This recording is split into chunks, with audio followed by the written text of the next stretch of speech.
got this shit knocking low. They got this shit knocking low.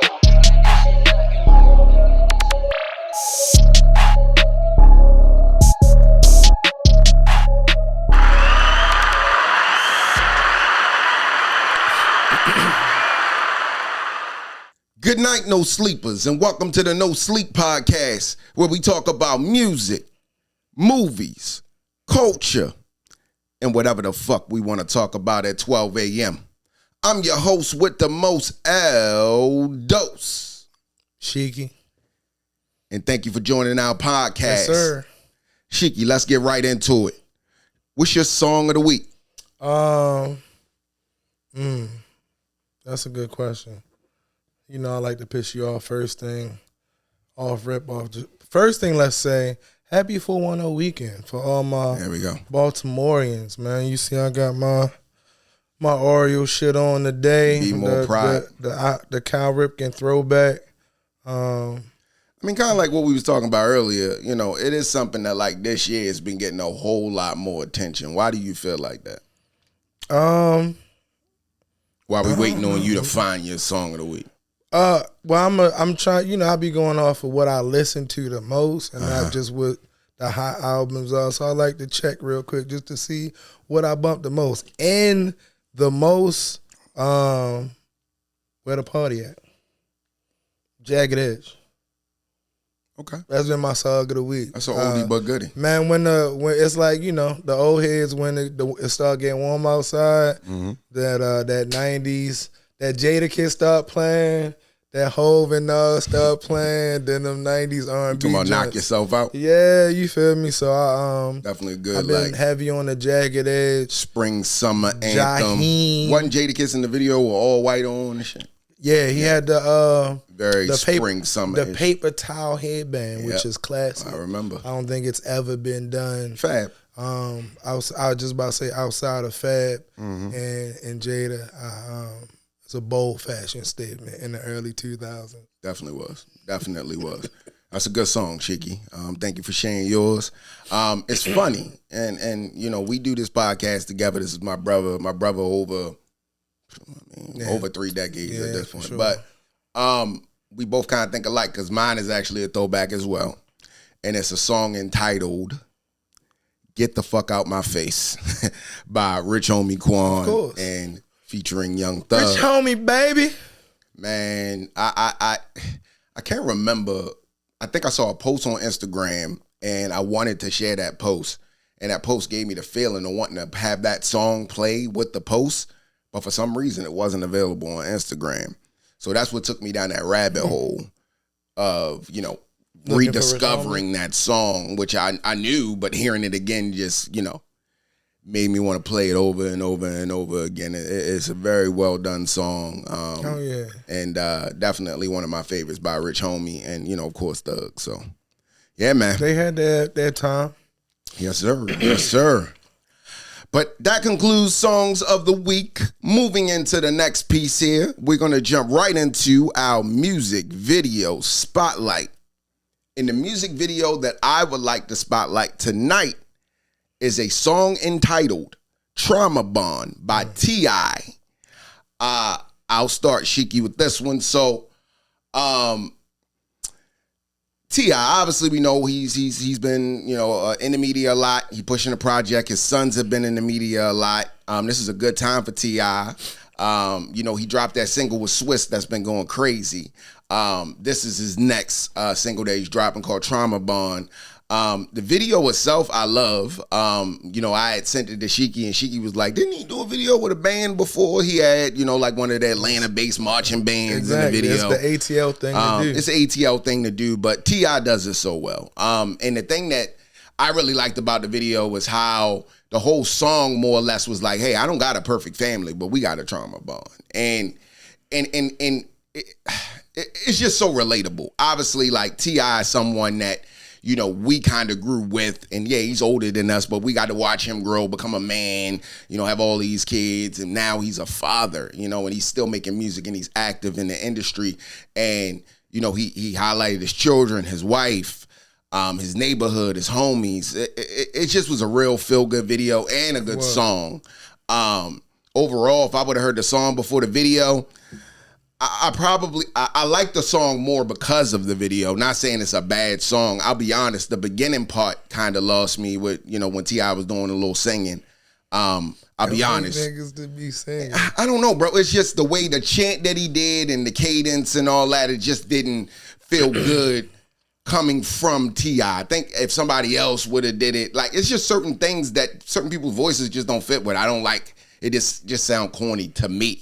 And, that's my opinion. But overall, good song and great video. If I had to rank the video, I'm going to take a page out of Shiki book. It's a 3.75. Not the 3.75. Yeah. It's a 3.75.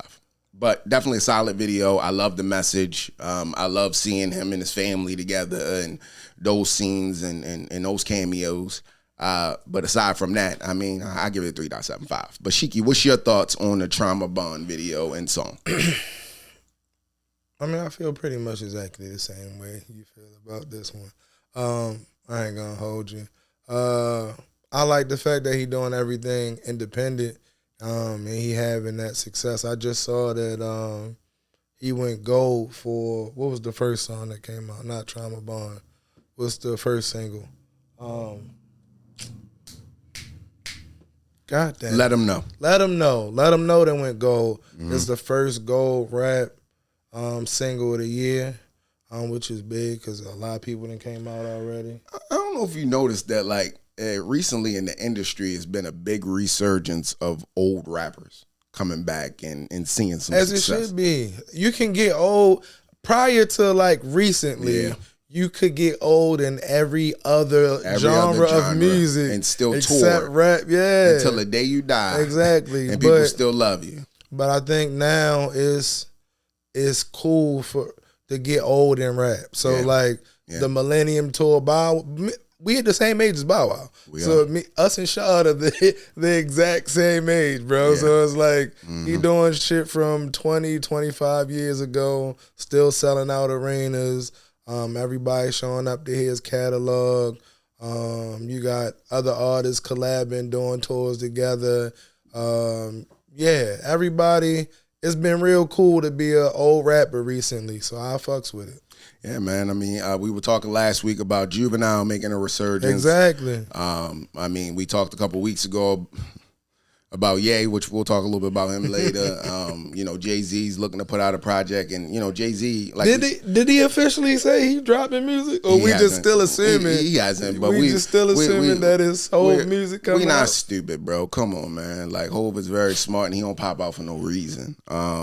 Even if it isn't a project from himself, he's doing something coming soon. I don't know what it is, but he don't just step out for no reason and do these type of shows and concerts and things and interviews when he never really steps outside. He steps outside with a purpose. Or he could just be like, I need to step. It's been a minute. Niggas ain't seen me in a while.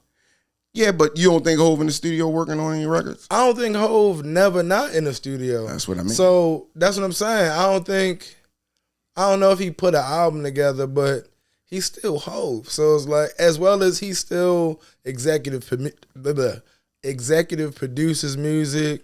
He write with Beyonce and you feel me? He's still in the rap game. So it's like in the music industry. So I doubt he ever stops making music. But do I think he about to drop? He may, but I feel like he also might just be trying, let me remind niggas, We'll see. Let me remind. What you said? Let me remind nigga. Ho. Yeah. H to the O-V. Yeah, nigga. But yeah, nah. Hey, bro, look, hey, man, sometimes I just bust out a song. I mean, and Jay-Z got some lines, man. And kind of like what you just said. I mean, he said that in a record. Yeah, he got all that nigga. Yes, he got a lot of quotables. But yeah, nah, man. Overall, the Trauma Bomb video, if you guys have not checked that out, definitely check it out on YouTube. Share your thoughts in the comments. And as always, like, comment, and subscribe to the No Sleep Pod page. Yes, sir. Jumping into the next piece here, let's talk about album reviews. What you got this week, cuz? The first album that I would like to talk about is a album entitled Same Difference by Swae Lee. You said let me start? I'm going to let you start, but, we had talked about Swae Lee and, when they had did the versus battle with Mike Will and Hit Boy, a couple episodes ago. So Swae Lee had made, that resurgence on stage, and I kind of had an idea that some music was coming soon. Then he dropped, the Rockstar track that he had, and then now he's dropping the album.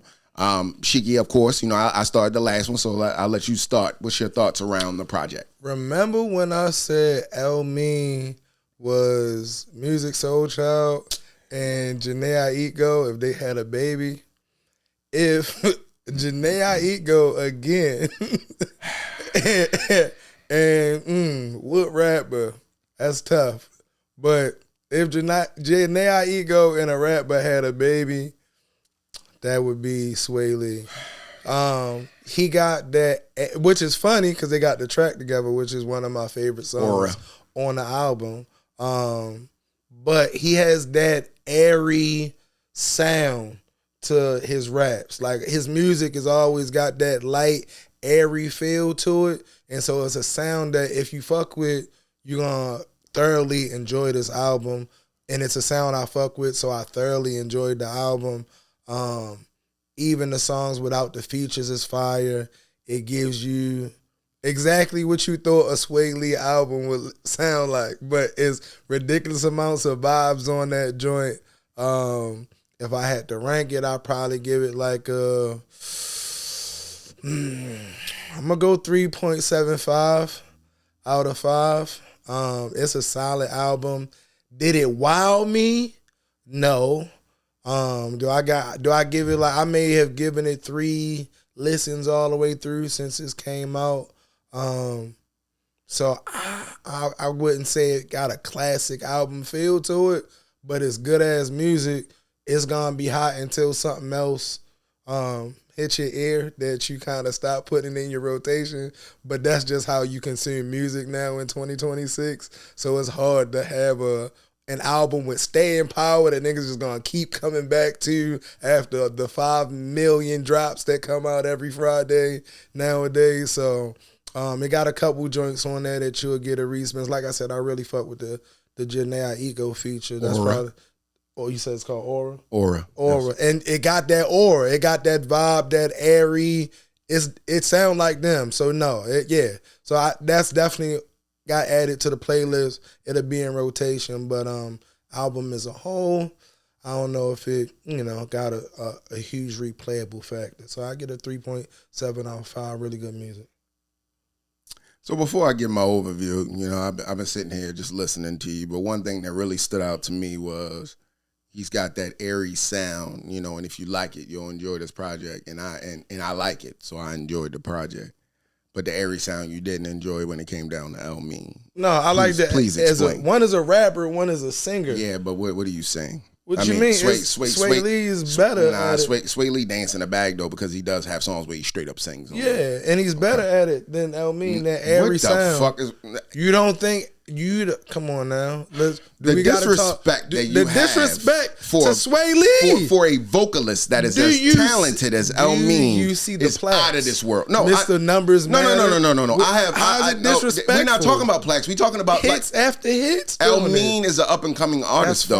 Shiki, but we gotta pay homage. No, you can pay homage. One is a GOAT at it already. What does that got to do with anything? What does that got to do with the price of tea in China? What I'm saying is, you saying me being disrespectful. It is. He at the top. El-Mean trying to get there. I just don't think you El-Mean trying to get there. I just don't think that you even went back and I don't even think you even listened. Is this the first piece of El-Mean music that you have consumed? That album, yes. And I listened to it. Have you listened to any of his Tiny Desk performances? Any of him performing over live instrumentation? I've seen the Tiny Desk. Have you seen him on? I've seen him up there with Ebro. Ebro. I think Ebro had him up there too.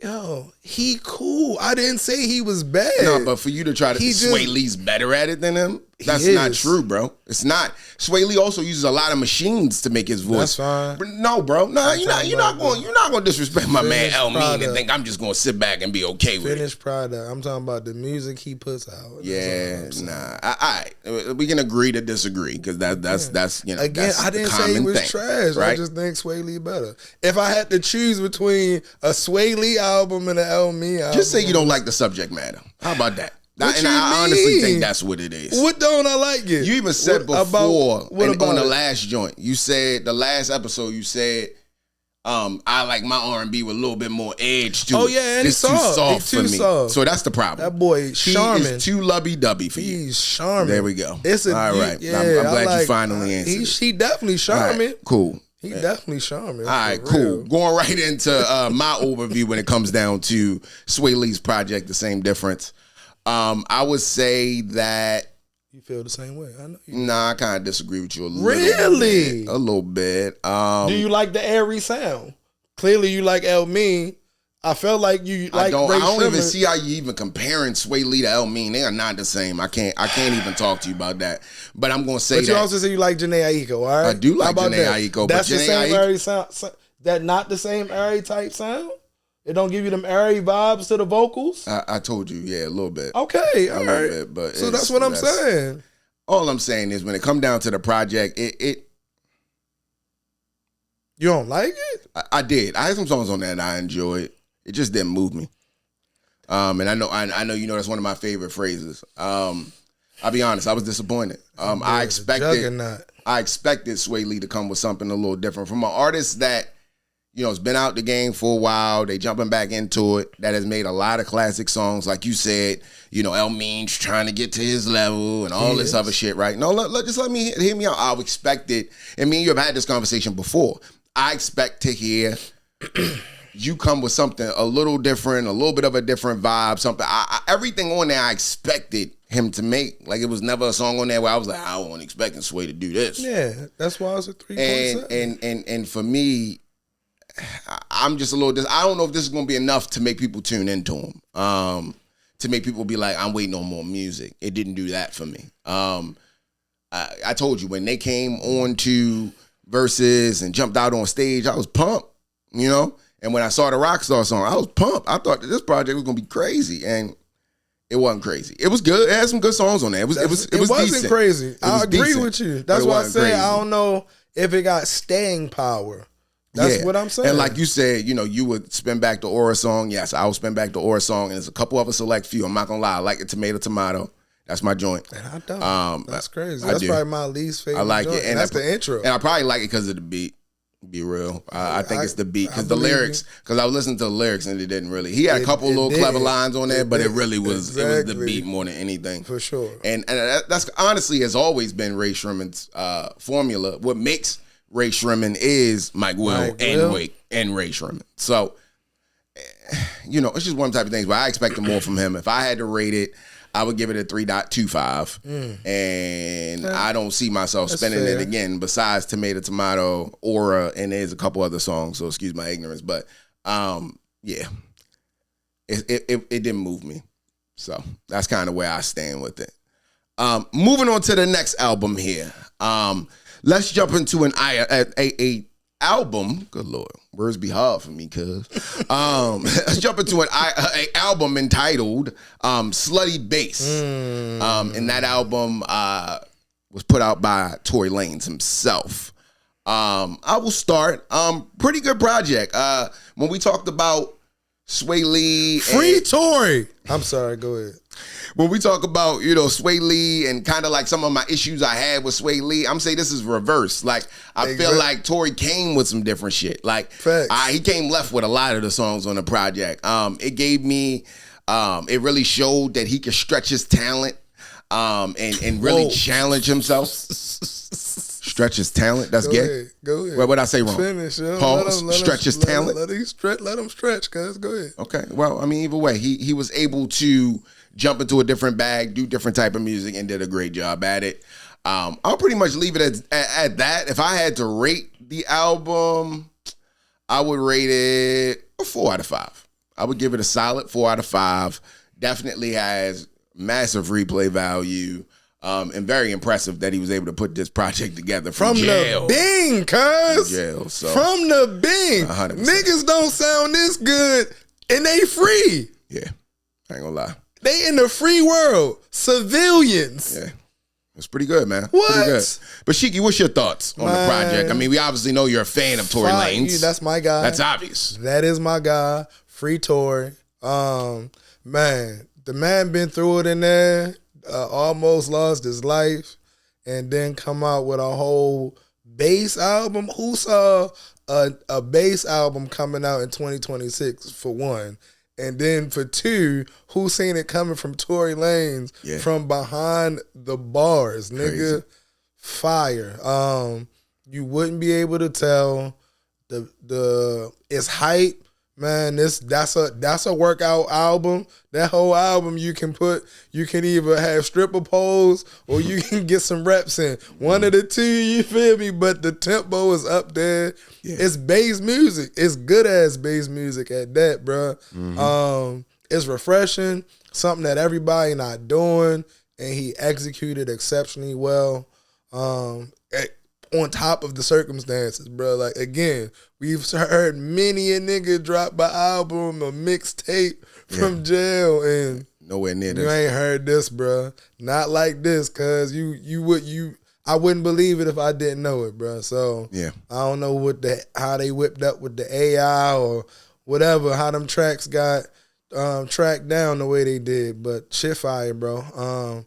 I give it maybe a 4.25 out of 5. Okay. It's probably not gonna get the pub it deserves, of course. So it's tough. I don't know what the number. I don't know if it's gonna do numbers the way it should do numbers, because it's not gonna be seen the way it should be. But it's fine. It's definitely on rotation in my Spotify, cause heavy. Exactly. Y'all already know on the No Sleep Pod, we try to put y'all on with the music first. So, definitely go check that project Slutty out. Bass. Myself and Brother Shiki over here highly recommends it. It's available on all major streaming platforms. So definitely check it out and share your thoughts in the comments. Free Tory, man. Free Tory. I 100% agree there. Free Tory. Moving on to the next piece here, the next album review. What you got? The next album review is a project entitled Roofless Records for Drop Tops. This one in this project has been done by Wiz Khalifa and Currency. Shiki, I will let you start. You already know how I feel about Wiz and Currency, the hot spitter. It's exactly what you thought this was gonna sound like. It kind of sound too much like it though. At a point though, I was mad I didn't get a Big Crit feature. I didn't get a Big Crit beat. It got a lot of the same sound, but it's definitely a 420 background track to a evening for sure though. Heavy spins. It sound like Spitter and Wiz. I mean, it's not much more to say than that. Nothing extremely sounds out. They ain't give you nothing different on it, but it's also disc one. So that means, I would like to believe it means it's going to be additional discs. So I'm looking forward to what else they got to put out. But it's always a good time when them two together. I got my cushion orange juice ready, as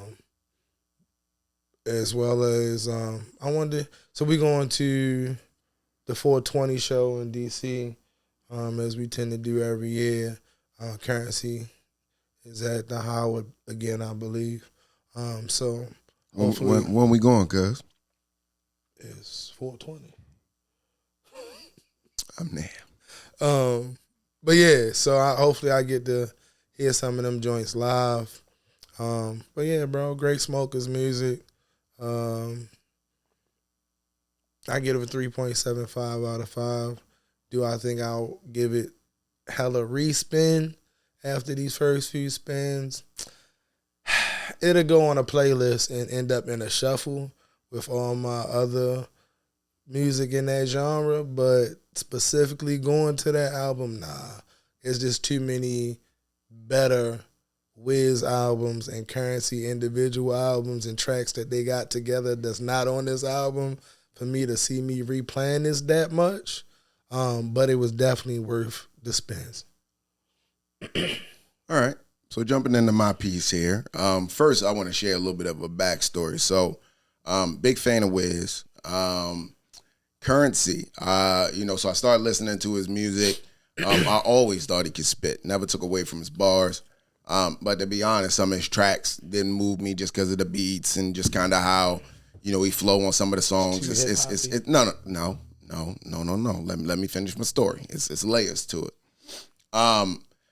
Obviously when we talk about making a complete song, yes, lyrics are a big piece of it, but it's kind of like how you ride the beat itself, a lot of things that go with it, and sometimes Currency can be a little unorthodox in that regard, and sometimes some of the songs I ain't gonna say they don't flow, but it's unorthodox at times. But either way, fast forward.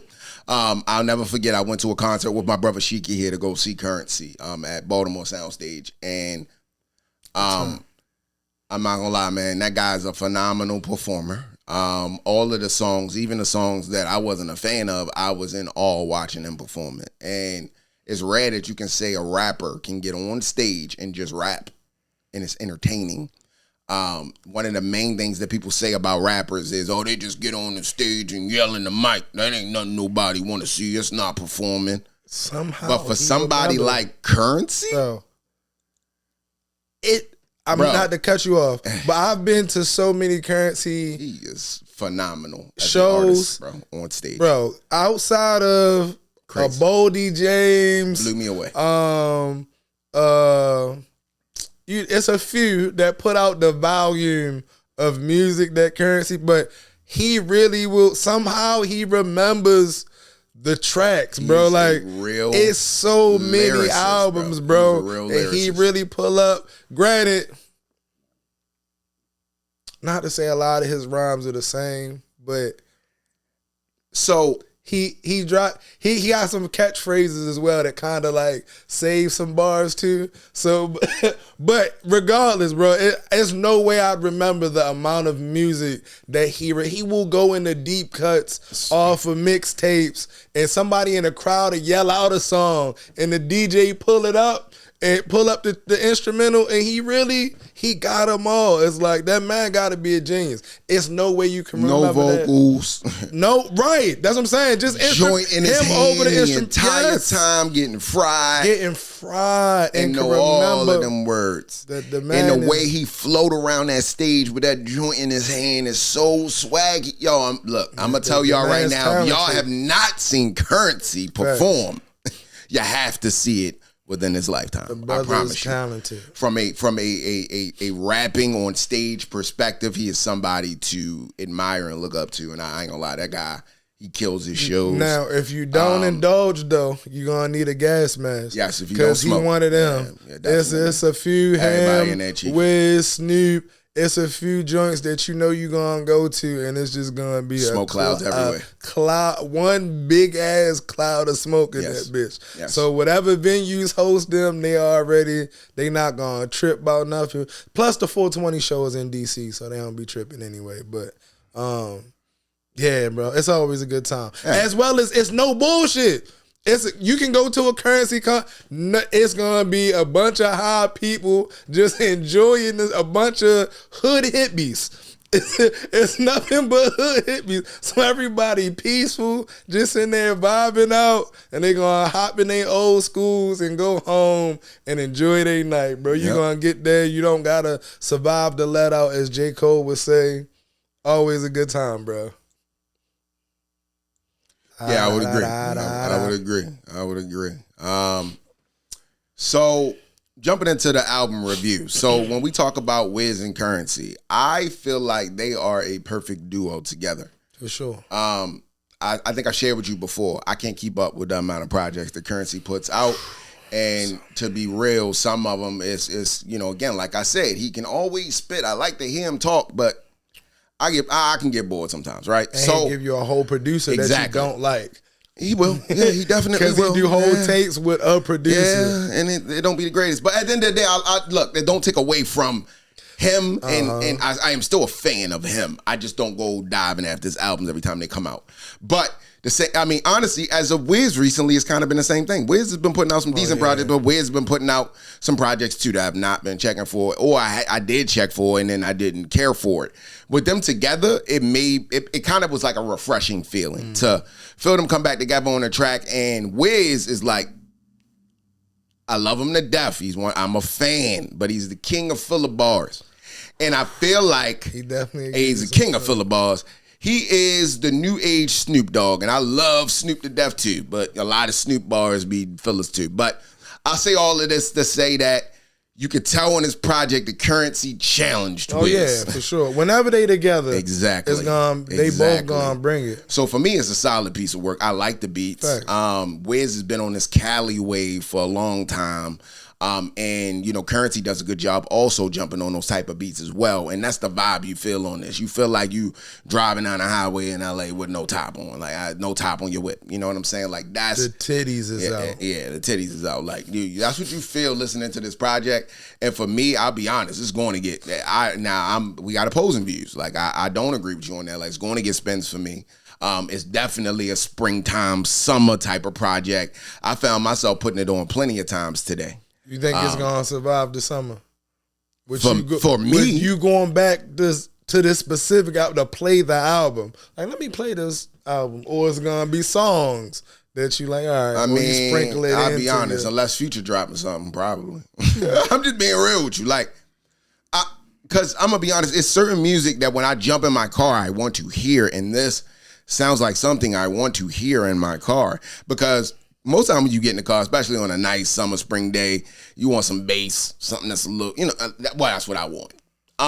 Sometimes that Wiz thing is something that I want. Like I want to just be able to ride around, cruise, take my time, look around the city. Like this project feels like that.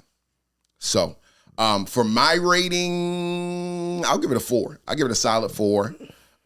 Just because, like I said, it's been so long since we got music from both of them. And I do think it was a solid piece of work, and Currency was able to challenge Wiz. And I personally feel like Wiz has a lot of influence on Currency as well. So I just think both of them together is a dynamic duo.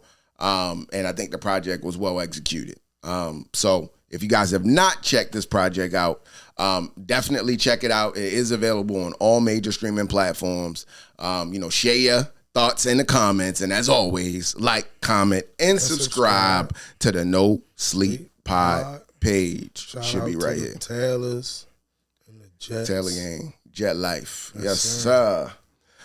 Moving on to the next album review. This is our last album review. It is a album entitled Chicken Talking Bastard by my man BossMan Dlow. I'll start. I was impressed.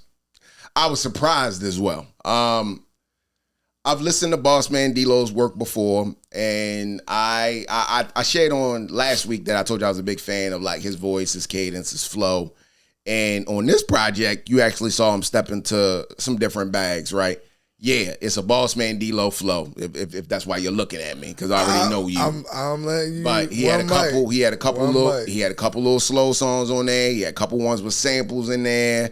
It already passed the whip test already for me personally. I've already played it about 4 times today. And he had some witty bars, some quotables, stuff that I remember from the project. I personally like it.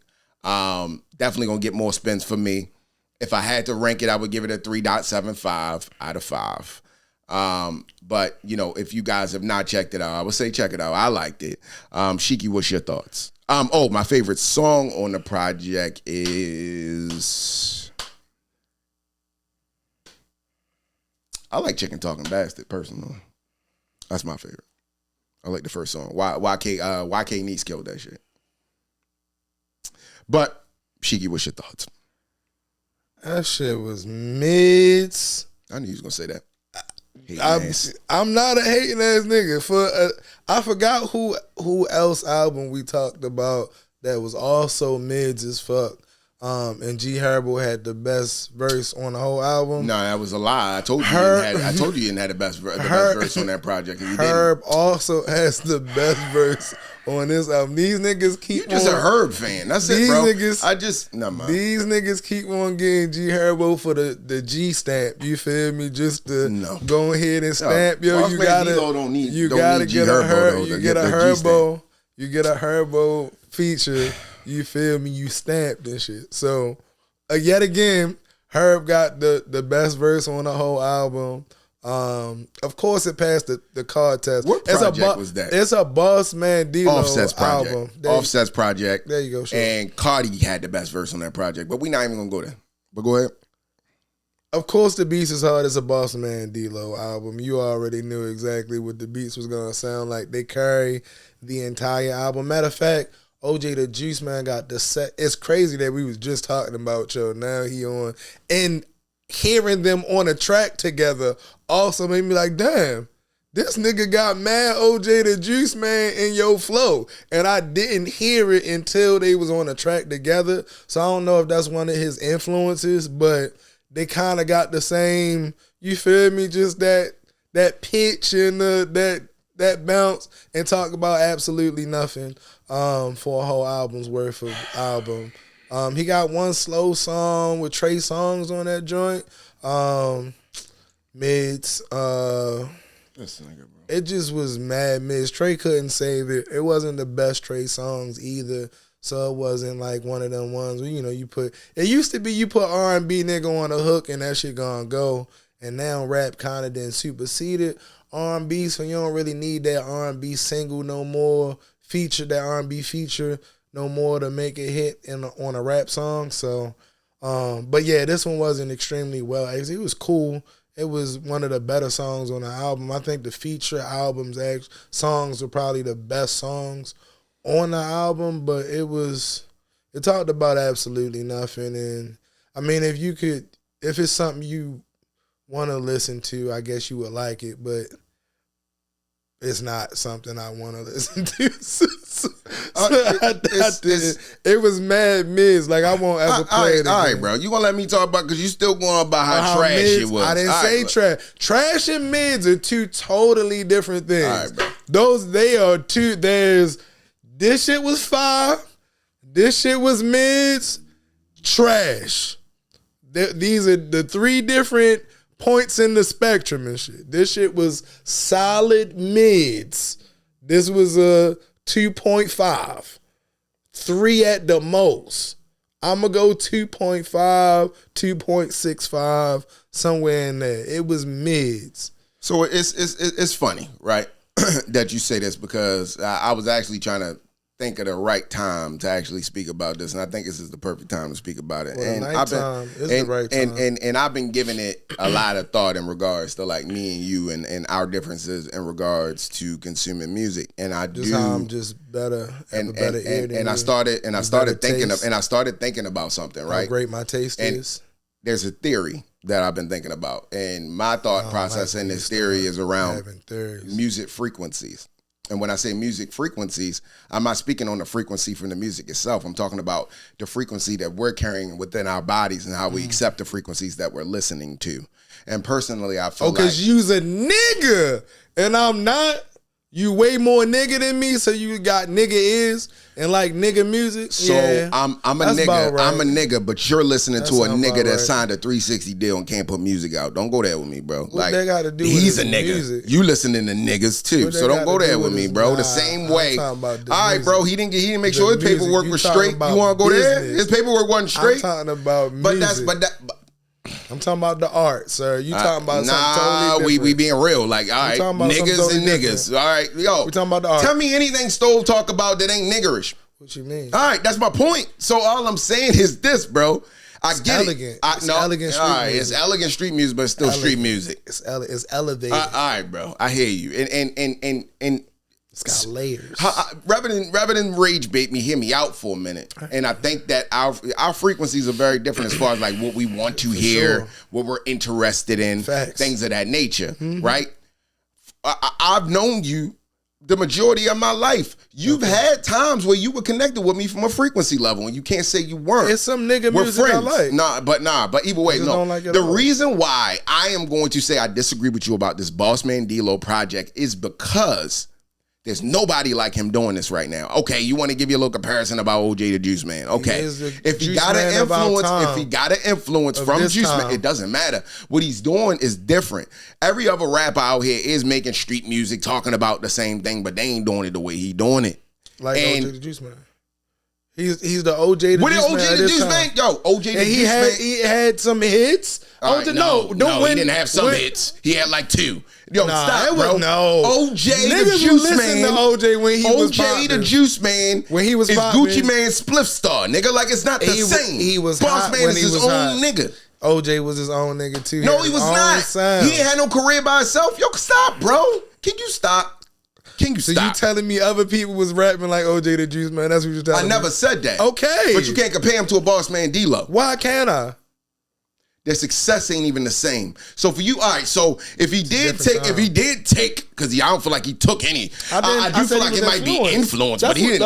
I don't personally. I don't feel like if he sat down and somebody asked him who he was influenced by, he probably only realized he influenced by a nigga. Look, bro, I don't. That's why I think he's on the track, though. I think he does realize that. Nah, it's because they sound good together. I've heard that track before the album even came out. That's fine. That doesn't mean he's not influenced by him. All right. That's all I'm saying. I didn't say he stole his flow. I don't want to spend time. I just said you can hear the influence in his music. Your frequency is different than mine. Facts. That's it, bro. And it's not, you can't, look, this is my problem. When I give theories and I try to connect the dots, you want to try to insult me by saying I got nigga ears. No, that's not what it is. You have nigga ears as well. Look, bro, I don't want it. Look, at the end of the day, it has nothing to do with nigga ears. I'm not going to call it nigga ears because that's not what it is. Right? Everybody have music that they can connect to.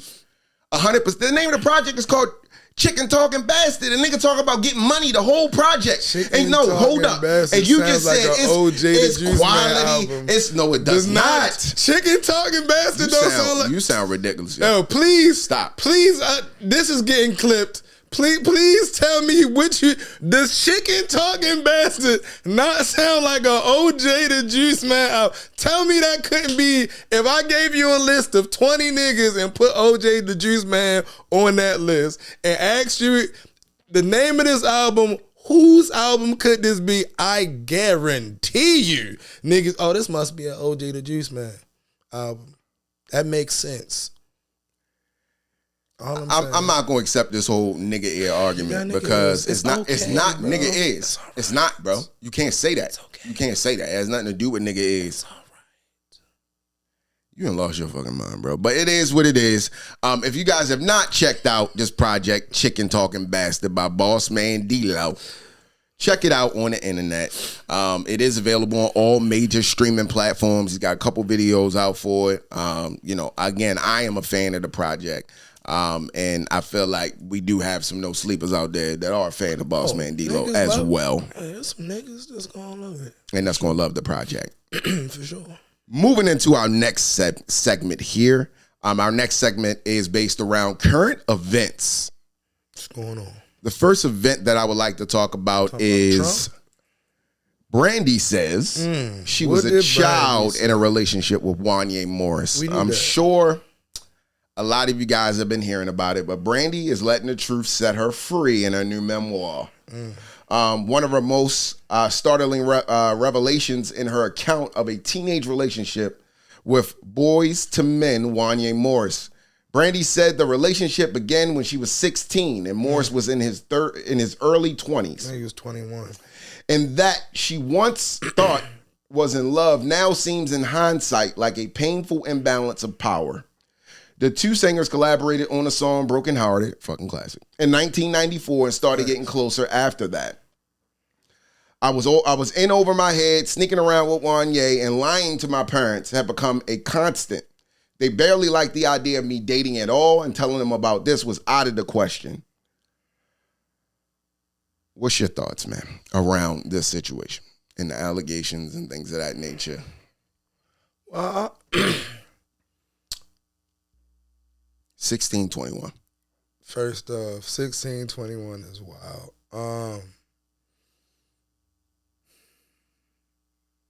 I feel so many ways about this. I'm going to start with, it's a bunch of predators in the entertainment industry. Young, old, men, women, a whole bunch of fuckery going on since the beginning. I'll start with that. I also feel like the onus be on the parents sometimes too. It's just like, what do you be exposing your children to? What do you gotta know. That's what she says, but we also see other recantments of the story of her parents knowing about it and allowing it to be a situation. As a child, as an underage child, I mean, you can only do what your parents let you do. So I also feel like sometimes these parents be setting these kids up for the bag. Like, with whatever works for the career, moving forward and us making more money. You've seen it with this situation. You've seen it with Aaliyah's parents. You've seen it with even Kim K mother is the one that produced the tape with her and Ray J. So it's shitty parents. Everybody be to blame, bro. It be a team of people to blame for a lot of the bullshit that be happening in entertainment. People be accomplice or see it happening and say nothing, as we seen with Diddy and so on and so forth. It's a lot that go into the wrongdoings when it comes to underage children dealing with older men and women and being taken advantage of, all for the cost of fame. So I'll start with that.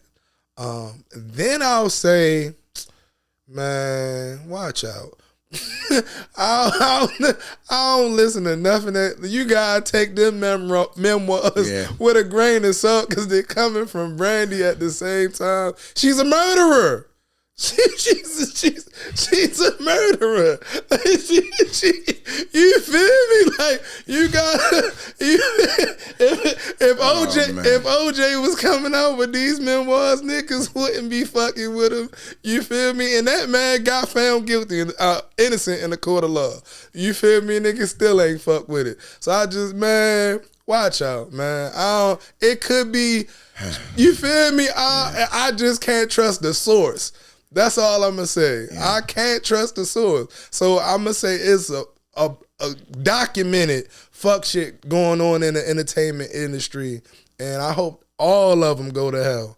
And at the same time, I'm not listening to nothing Brandy got to say about nothing. Fuck her and them memoirs.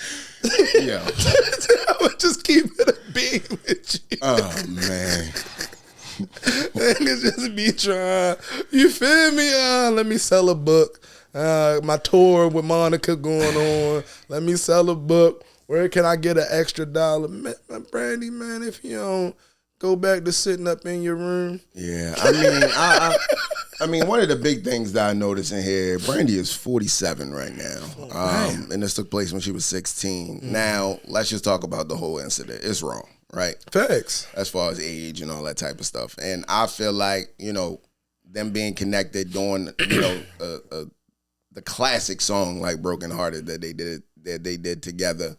Wanya should have had the discipline to go into the studio and do the song with her from a work relationship perspective, and shouldn't have let nothing else out of there, right? I mean, you Wanya Morris, like they were at the peak of their career at that time. He could have had any woman he wanted. They would have came to the end of the road for that nigga. And that's my thought. Yo, dumb as shit. Yeah, that was a good one. But I just personally feel like he could have let that one go. He didn't need Brandy. And then what really, really, really set me over the top a little bit over the situation, Brandy aside, yes, I do agree with you. It's hard to, her credibility is tough, right? Is wishy-washy right now. But to watch that interview on the Breakfast Club, and I know it came out some years ago and it already had been, but when he was asked about it, and they said, wasn't she like 15? And he said, nah, she was like 16, 17, and he said she was old enough to get it, and just the laughter. Did you see? I was about to say, everybody in that room giggled that shit off like it was nothing and kept on with the interview. The laughing and just the way. That's what I'm saying. It didn't feel good. They all ain't shit. Fuck them all. So fuck them all. And kind of to your point, the parents, like they definitely play a big factor. I get it. She even said in the article, and I personally felt, the memoir, I feel like that was to protect her parents. But I don't believe it. I'm not buying the story, Bob. I'm not buying it. I'm not buying the shit. And it just doesn't sound right to me that our parents, she was masking it, they didn't know and all that. Like, nah, I don't believe it. I don't. So in the situation, yes, it's wrong. Wrong is wrong. But do I feel like this could be an opportunity of her trying to make some extra money, getting publicity, things of that nature for something that happened so long ago? Potentially. But I don't want to take away from, any women out here that are victims and need to come forward, right? You should be able to have that time to go forward. But when we look at it in the entertainment industry, it kind of blurs those lines a bit because a lot of things happen in the industry to increase your notoriety, increase your attention. All of these things are like marketing schemes or marketing strategies in order to help you drive your clicks and things of that nature. So just something that we need to keep in mind. But overall, the act itself is wrong. Yeah, and I hope he burn to hell. Yeah, and that's all I really got to say about the subject. Anything else you need to say, Shiki? I think burn to hell. I think you summed it up. All right. Moving on to the next piece here. I'm sure the no sleepers are probably familiar with this, but Pooh Shiesty is suspected to be a part of an armed kidnapping, and him and his crew was caught on video. Pooh Shiesty and his crew have been federally charged with the robbery and kidnapping of Gucci Mane, and the suspects were allegedly captured on surveillance. Yo, the DOJ says Shiesty and his alleged co-conspirators executed co-conspirators. I'm sorry. Where's beyond? I'm sorry. Go ahead. I didn't mean to cut you off. I be trying to hold. Man, fuck you. Executed an armed takeover during which they say Shiesty forced Gucci Mane at gunpoint to sign a release letting Shiesty out of his record contract. Along with the indictment, the feds included several snapshots of surveillance from the building Gucci's studio is in, which appears to show the group of suspects entering the building and one of them leaving to retrieve a duffel bag. That bag is a pretty big deal because that allegedly held the AK-47 the crew used to threaten Gucci to sign the release. Pulled up like Desperado. Man, look, I honestly feel like he probably was watching that NWA fucking biopic before he went and did that shit, smoking weed or something in the house with his boys and shit. The late 80s, early 90s. And I honestly just think it takes us back to you need to read your paperwork. You know what I'm saying? And I get it. During the time when he was discovered, I'm sure he didn't have much, and he wanted a deal and things of that nature. That's always the reasoning behind why some of these rappers sign these deals. But like you said, in 2026, there's so many other ways that you can get into the rap game. I mean, there's so many artists that have been able to still get the notoriety and the attention and be able to build the buzz where now they can negotiate better deals because their value and their worth is higher. The game itself, man, that you get signed for your worth at the time. And again, I don't know what the contents are of the contract. I'm not going to say that Gucci give out fair contracts. I don't know any of the details, but all I can say is it's 100% on your onus of what you sign legally. And there's really no legal action you can take because you signed a contract. So these niggas thought it was a good idea to roll in there with a gun and tell a nigga that he need to sign them out of their contract. It's just the craziest shit that I've ever heard in my fucking life. Empire. And it literally infuriates me because he came out, put out FDO, had me all excited, thinking this nigga was going to be putting out music. He was going to be around for a while, and this nigga just did some nigga shit and he back in jail again, and we probably won't see this nigga for a while. You probably won't never see It again. bothers me, man. Like, it really, really bothers me. A waste of talent, a waste of an opportunity for niggas that just can't disconnect from the hood. And it's sad, man. But Shiki, what's your thoughts? That boy finna do a dub. My man got out just to come grab his mans and his father and go right back in. He was lonely in that bitch, but didn't want to be free. Cause it ain't no fucking way. And Big 30, man, bro. Yeah, we gonna lose Big 30, bro. And that's my nigga too, yo. I fuck with Big 30. He was lonely in there, man. He said, I need to get my mans in here with me. So he came out just so he could take and then I'm gonna say it like this too, yo. Just speaking from street smarts, me and you both can speak on that regard. Like, why would y'all niggas ever be rule number one, y'all niggas don't ever get y'all hands dirty. I literally don't understand any of it. It just makes zero. Like, what did he think was going to happen? This what he think. I think he wasn't thinking business. So Gucci just been so, it's Gucci Mane. Like, the last person you think is gonna turn it into some business shit with the cops is Gucci. So he think I'm on street shit. He think I'm on street timing.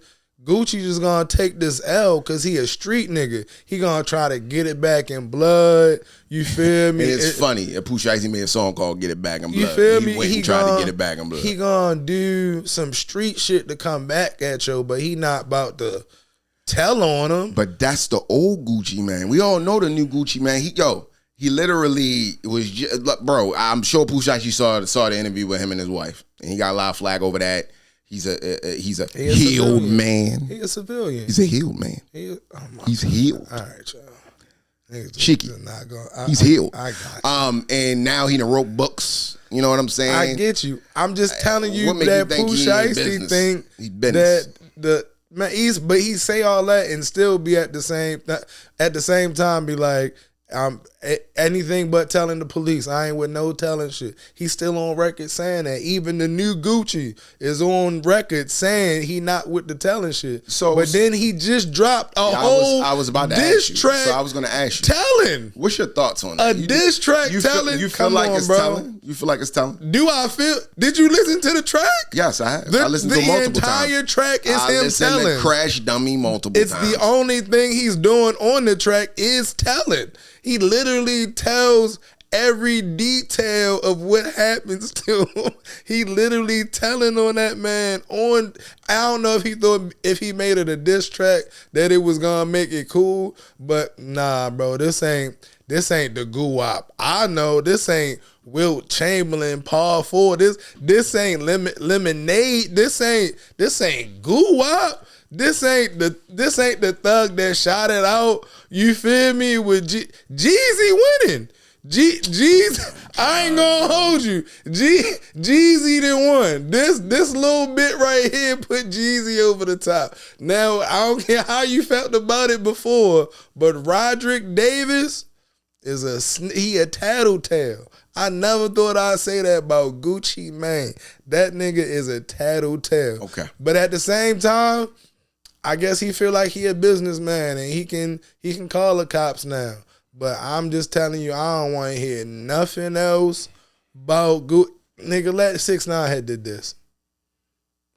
All right, bro. Look, let 6ix9ine had did this. You niggas would have had niggas would have been like, you from the streets, you make street music, you be around street niggas. It's telling. If it was somebody niggas didn't like, it would unanimously be telling. Because it's Gucci, man, we giving him a pass on saying, nah, he a businessman. This was about a business contract. It's not the same. No, I never said that. No, I'm not saying you. I'm saying that's the narrative. I seen way more people being cool with Gucci telling cause he Gucci. But I guarantee you if this was 6ix9ine, it would be a whole different feel. The way the niggas felt about what's your man, Gunna, If this was Gunna, they feel a whole different way. No, it's not, bro. Because you're not you. I think you missing the point of why people are looking at it this way. Wow. And I'm gonna tell you that I probably am on that end. I'm not gonna debate with you on hours on it, but I don't personally feel like it's snitching. And I'm gonna tell you why I don't feel like it's snitching. And I'm about to tell you why I don't feel like it's snitching. Number one, in that situation, he was a victim. He was a victim, right?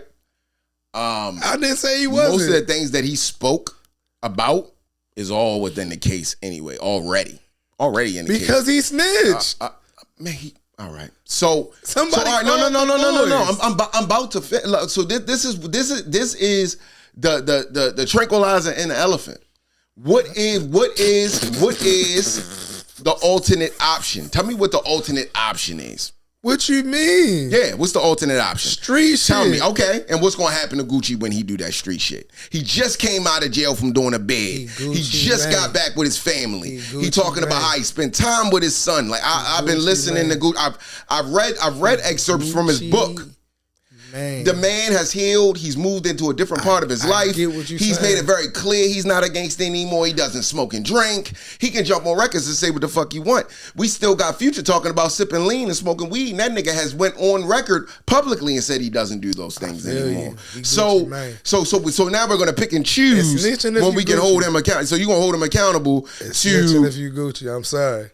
I'm not telling you. I'm not saying whether it's wrong or right. I'm just telling you it's snitching. I disagree. It ain't snitching. All right.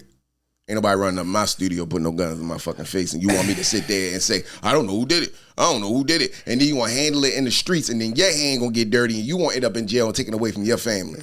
Come on, bro. Like you're not making much sense. It's many things that could be done. It's many things that could be done. Ask Jay Prince. Niggas move. Niggas make moves, bro. When you that big of a fish, you can make moves. You can make boss moves, bro. All I'm saying is we watching plenty of people that made boss moves. I'm literally preparing for the podcast today. I scroll through news and the amount of rappers that are in the news for killing motherfuckers is crazy. I get what you're saying. So you telling me that Gucci in a situation where let me finish. Gucci in a situation could have lost his life to this nigga. You're not listening, bro. He could have lost his life to this nigga. Facts. In the moment, that nigga probably was a bit scared to not be able to make it home to his family and all of these things, bro. He is a businessman at this point.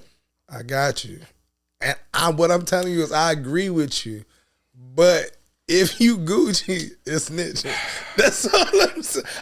I'm not saying you wrong, bro. I'm just telling you it's still snitching. That's what I'm saying. I'm not saying you're wrong at all. Everything that you said is facts. I'm not disagreeing with you at all. All I'm telling you is, with all that said, it's still snitching. That's it. He made the right decision. All right. He got too much to lose right now. Duly noted. Coming from a nigga that nigga was in jail for I hear you. A minute. He sat down for a minute. I got you. Fuck, he look like doing that shit again. You're right. You don't ever want to leave his family again. So I don't personally feel like that. Okay, cool. You got anything else around the subject besides Gucci Man being a snitch? All right, cool. Moving on to the next piece here. We was talking a little earlier about OJ the Juiceman and how he influenced BossMan Dlow. But the next article is based around rapper OJ the Juiceman faints at a Georgia gas station weeks after his hospitalization.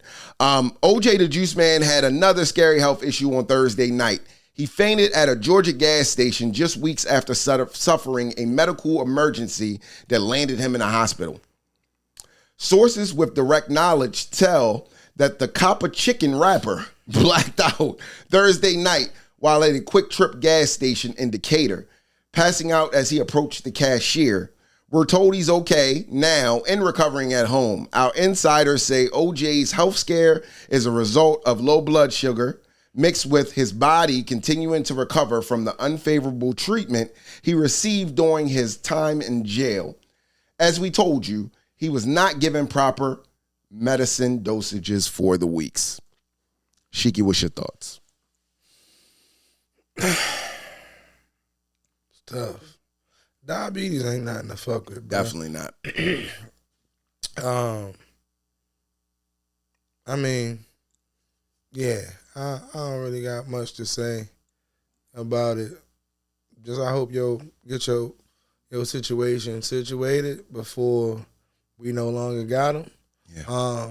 But yeah, bro, it's just something that it's hard that some of it is irreversible, and it's like you gotta learn how to regulate. I don't know how long he's been dealing with it, but you gotta find a diet and medication plan that works. So it takes some time to find out what that looks like. And then once you get the right regimen, you gotta stick to that shit. So, yeah, man. I just hope he get his shit together, to be honest. So I'm glad somebody was there and it was out in public where something could be done. 100%. Because it could have been scary. He could have been by himself. And not, so. But yeah, man, I just hope we get it all situated. Yeah, I'm definitely concerned about him, man. In concerns to, this being, second time that he's had a medical scare. And, just kind of like what you spoke about with diabetes being no joke, like most other people, it's definitely impacted, my life. And, before I finish my piece, I do kind of want to, delve into a question for you before I lose my train of thought. So, when my father was alive, he had diabetes. And, he was doing the diet thing for a while and all of that. Then he got to a point where, he knew what, he was able to manage things. And he never like overindulged in things, but, he would, here and there partake in things that diabetics shouldn't. And, I never forget, like, me and my sister said something to him and he was like, look, when God take me, God gonna take me. But while I'm here, I'm going to enjoy my life. I know that I can't be eating, massive amounts of things and things of that nature. But if I'm at Thanksgiving and it's a piece of pie, I'm gonna give me a couple pieces of that goddamn pie. Because I'm not gonna live my life torturing myself by not being able to partake in things, by just cutting it completely out of my life.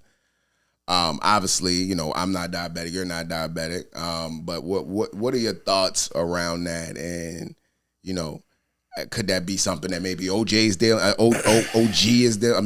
Juiceman is dealing with? Like, I mean, what's your thought process so around look, man, I think every man in my life, and directly, indirectly, your father, they all said the exact same thing.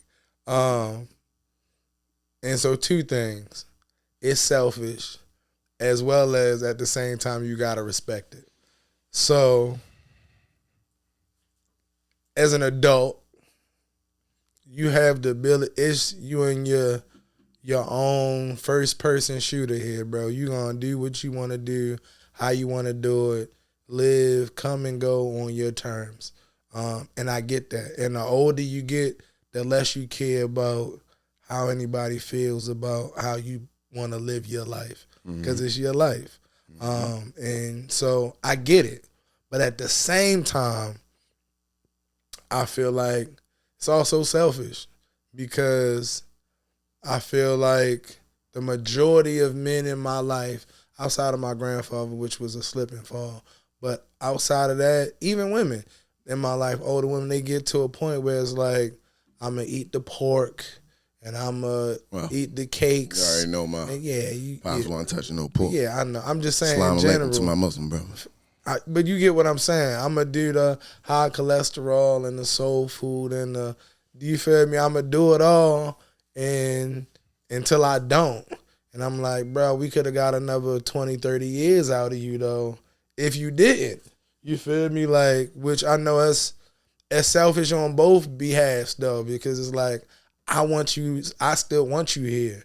You feel me? And I feel like it's selfish for you to not care if you here. You feel me? It's like, granted, you could go in a car crash. Anything can happen, right? But I just feel like the preventable, why are we letting the preventable take us out at an early age, especially the black community?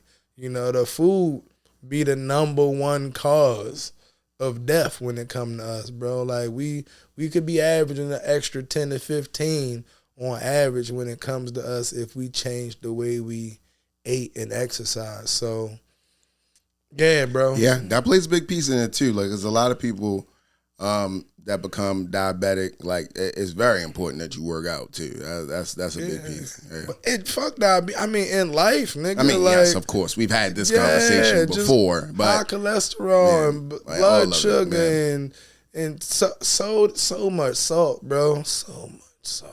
Yeah, and even just speaking from the high blood pressure piece, right? And you know, we talked about it before on the podcast. I mean, you know, I was husky for a while, and no, you was fat, boy. You was obese, nigga. You was lean the clumps and shit. You feel me? I'm sorry. Hey, look, man, it's okay. I used to not be the clumps, and now I'm on my way back. But what be saving me though is I'm a fat ass that still don't eat horribly. Like if I ate, if the amount of shit I ate was as bad as it could be, if I wasn't a pescatarian, man, I probably would have all of it. The diabetes, all of everything. So, yeah, but the point that I was saying is that, you know, when I was big, as you would say, you know, I had high blood pressure. Had past tense. Obviously throughout my journey of losing weight, things of that nature, I was taking off the pills. I no longer need it. I'm able to regulate my blood pressure on my own. A lot of people say, you know, that diabetes is a hereditary thing and it is. All those type of things. It's And I do believe it to a certain 2. extent, but there has been people that have been able to keep that away from their life as well. True. By, you know, staying healthy and working and exercise. staying fit. So, you know, for me, I'd rather increase my odds by staying active. So, again, we talked about it on the podcast before. Move your fucking body. I think it's very important to move your fucking body. And then, of course, if you are diabetic, that you take the proper measures and you take care of yourself. Also, let's not forget that, you know, they are saying and alleging that this is him still recovering from, you know, the lack of care that he received while he was in custody. But gotta build that case and too. That's all. It looked good on that case. Definitely. Not to say that that's what it is, but it could be. 100%. It looked good when I'm taking you to court. Like, yeah, you see all this pain and suffering I'm still going through. Y'all gonna have to cut that check, cuz. Yeah, man. But prayers to OJ the Juiceman. For sure. Hopefully you get through this, man, and we, you know, you get through this, you get justice for, you know, not getting that medical care, and, you know, we don't see these type of issues going anymore. So definitely prayers to you, my brother. Moving on to the next piece here. Rapper and DJ Afrika Bambaataa is dead at 67. Afrika Bambaataa, a rapper and DJ who helped pioneer hip hop, has died. Sources with direct knowledge tell us that he died from complications of cancer at about 3 a.m. today in Pennsylvania. There was some pieces that, you know, some things that were in the media towards the end of his life. Afrika Bambaataa ran into a host of legal issues after multiple men accused him of sexually abusing them in the 1980s and 1990s. He was forced to pay out a settlement in 2025 to a man accusing him of sex trafficking him in the 1990s after a judge issued a default judgment when he didn't show up for court. Bambaataa was 67 years old at the time of death. I will speak a little bit about it. Everybody knows who, well, not everybody, but, you know, we both know who Afrika Bambaataa is. Yeah, yes. I look, you already know me. I'm not as crash as you, but yeah. What I want to speak about is, did he do some things for the rap game? Absolutely. And I am thankful for that. But based off of these allegations and all the shit that's going around and him not showing up to court, make you look guilty, nigga. So no, he is guilty. He was found guilty. I'm not, yeah, of course, because he didn't show up, but looking in the flipping of it as well, because I mean, he probably knew he didn't have a case. Because he was guilty. But then I'm also not, I mean, look, I get it. I'm gonna let you finish. Anytime somebody passes away, I just in my body, I can't say fuck them. But I will say that burn in hell. I'm sorry. I didn't shed a tear, but you know, at the end of the day, he's somebody in the rap game. So I can understand why it's in the media. But we just talked about how fuck the entertainment ended, didn't we? We just had a whole conversation about but fuck shit. He part of the fuck shit. Yeah, but fuck him. He definitely a part of the fuck shit. I'm not gonna sit there and pretend like he ain't. What? Man, eat a dick. I hope, man. Look, I'm a... Go ahead. Give your piece, man. Give your piece. You know, this is your time to give me a piece. I'm gonna tone it. Because I already gave mine. I mean, look, I'm on the same side as you. I'm just not as crash as you. Yeah, nah. We don't play defense, boy. It's fuck 'em. Forever fuck 'em, nigga. Fuck 'em long. Fuck 'em hard. Fuck who? Fuck 'em all, bro. No Diddy. Like, I'm not fucking with no rapists, nobody sex trafficking. I didn't say I fuck with him. I never said that. I said the same thing you said without behavior, saying. All that, man, fuck them, bro. If you taking advantage of innocent people, bro, fuck you. I feel you. Fuck you. I hope he died a horrible, slow, terrible death and is currently rotting and burning in hell. That's how I feel, bro. Those could have been my family members. That could have been me. Wouldn't have been me. But could have been me, nigga. Like, no, nigga, fuck him. Fuck him. I'm mad he didn't die sooner. Moving on to the next piece of news. Lil Tjay out of lockup calls Offset a rat. Crash outs. Lil Tjay is back on the streets after being arrested for his alleged role in a fight that happened right before Offset was shot in Florida. The Broward County Sheriff's Office says that they bid the rapper farewell on Tuesday afternoon. He walked out of jail to find a ton of media waiting on him, which gave him the perfect platform to call out Migos rapper. Lil Tjay called Offset a rat while simultaneously denying he shot Offset. He was really heated in the clip. As you know, Lil Tjay was arrested for a misdemeanor, disorderly conduct. He posed for a mugshot in which he has a big grin on his face and his bond was set at $500. According to the police department, Lil Tjay was involved in a fight prior to Offset being shot near the Seminole Hard Rock Hotel and Casino in Hollywood, Florida. Offset was taken to the hospital with non-life-threatening injuries. Lil Tjay's attorney, Don Florio, told us TJ's arrest has absolutely nothing to do with Offset's shooting. I'll start. It is definitely a lot of fuck shit. The whole snitching rat thing, nobody really knows the story. I guess allegedly, he's saying that, Offset's the reason why he was in jail. Who knows if, Offset, if he was the one that shot him or didn't shoot him, I don't fucking know. He saw Offset pointing at him. Saying that's him right there, something along those lines. And to me, it sounds like he shot him. That's what it sounds like to me, just from the outside looking in. It did give off I shot him energy. Yes. And fuck him for telling on me. Exactly. But he also wasn't saying that he shot him. Of course. He was saying that he was a fuck nigga for saying that he shot him. But think about it, Shiki. Why would he say on camera that he shot him? He's going to continue to deny it, but then call him a rat at the same time tells me that he shot him. Well, he was called him a rat because he was telling. Even if he was telling the wrong information, he felt like him telling makes him a rat. That's what I took from it. Like, even if I didn't do it, the fact that you trying to point somebody out is what I'm saying. When you supposed to be a street nigga. That's what I felt like he was saying. Like, he was like, you a rat for trying to, even if I didn't do it, you a rat for trying to tell on me and say that I did it. Like, but this is the one thing that I think me and you done had conversations with before, but never publicly on the air, bro. These people are fucking entertainers. They not gangsters, bro. I don't know why niggas be thinking that this shit be real. But they are. But they not real, bro. But they are. Offset really was outside. Offset, it was a whole. There really was a whole outside, time but he not outside where now. we didn't get a whole Migos album because that nigga stayed locked up. I never said he wasn't. He didn't. He never engaged in it. Yeah, but he ain't nowhere near it now. I'm telling you. I got you, but niggas just feel like if you still rapping like that, niggas just feel like I get what you saying.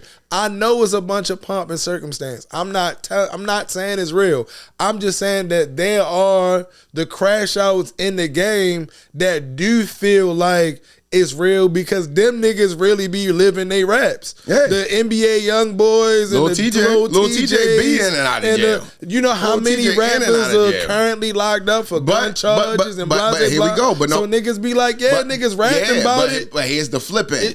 Offset ain't been back. He ain't been in like that since he came out. You know, because he now realizes that life is too precious. He's an entertainer. He don't want to lose that, bro. Like, I get you. That's where my mind go with some of these rappers, bro. What, you want niggas to go to jail and then not come out rehabilitated? It's a thin line between civilian and street nigga when it comes to entertainment. That's all I'm saying. And niggas don't be knowing what side niggas be on. A rapper can't come out of jail and decide to be a regular civilian but still rap about the shit they rap about. That's what you're trying to tell me. That's not okay for nniggas to tell stories and for niggas to be... Because rap is the art of storytelling, bro. It is. All right. It is, but I feel like it's a tense thing. Like I feel like if you rapping like you currently doing it and you currently living that life, then niggas be expecting you to stand on it. It's a different thing like a Jay-Z rapping about what he once was. You feel me? That's not who I currently am. We know Hov was like that,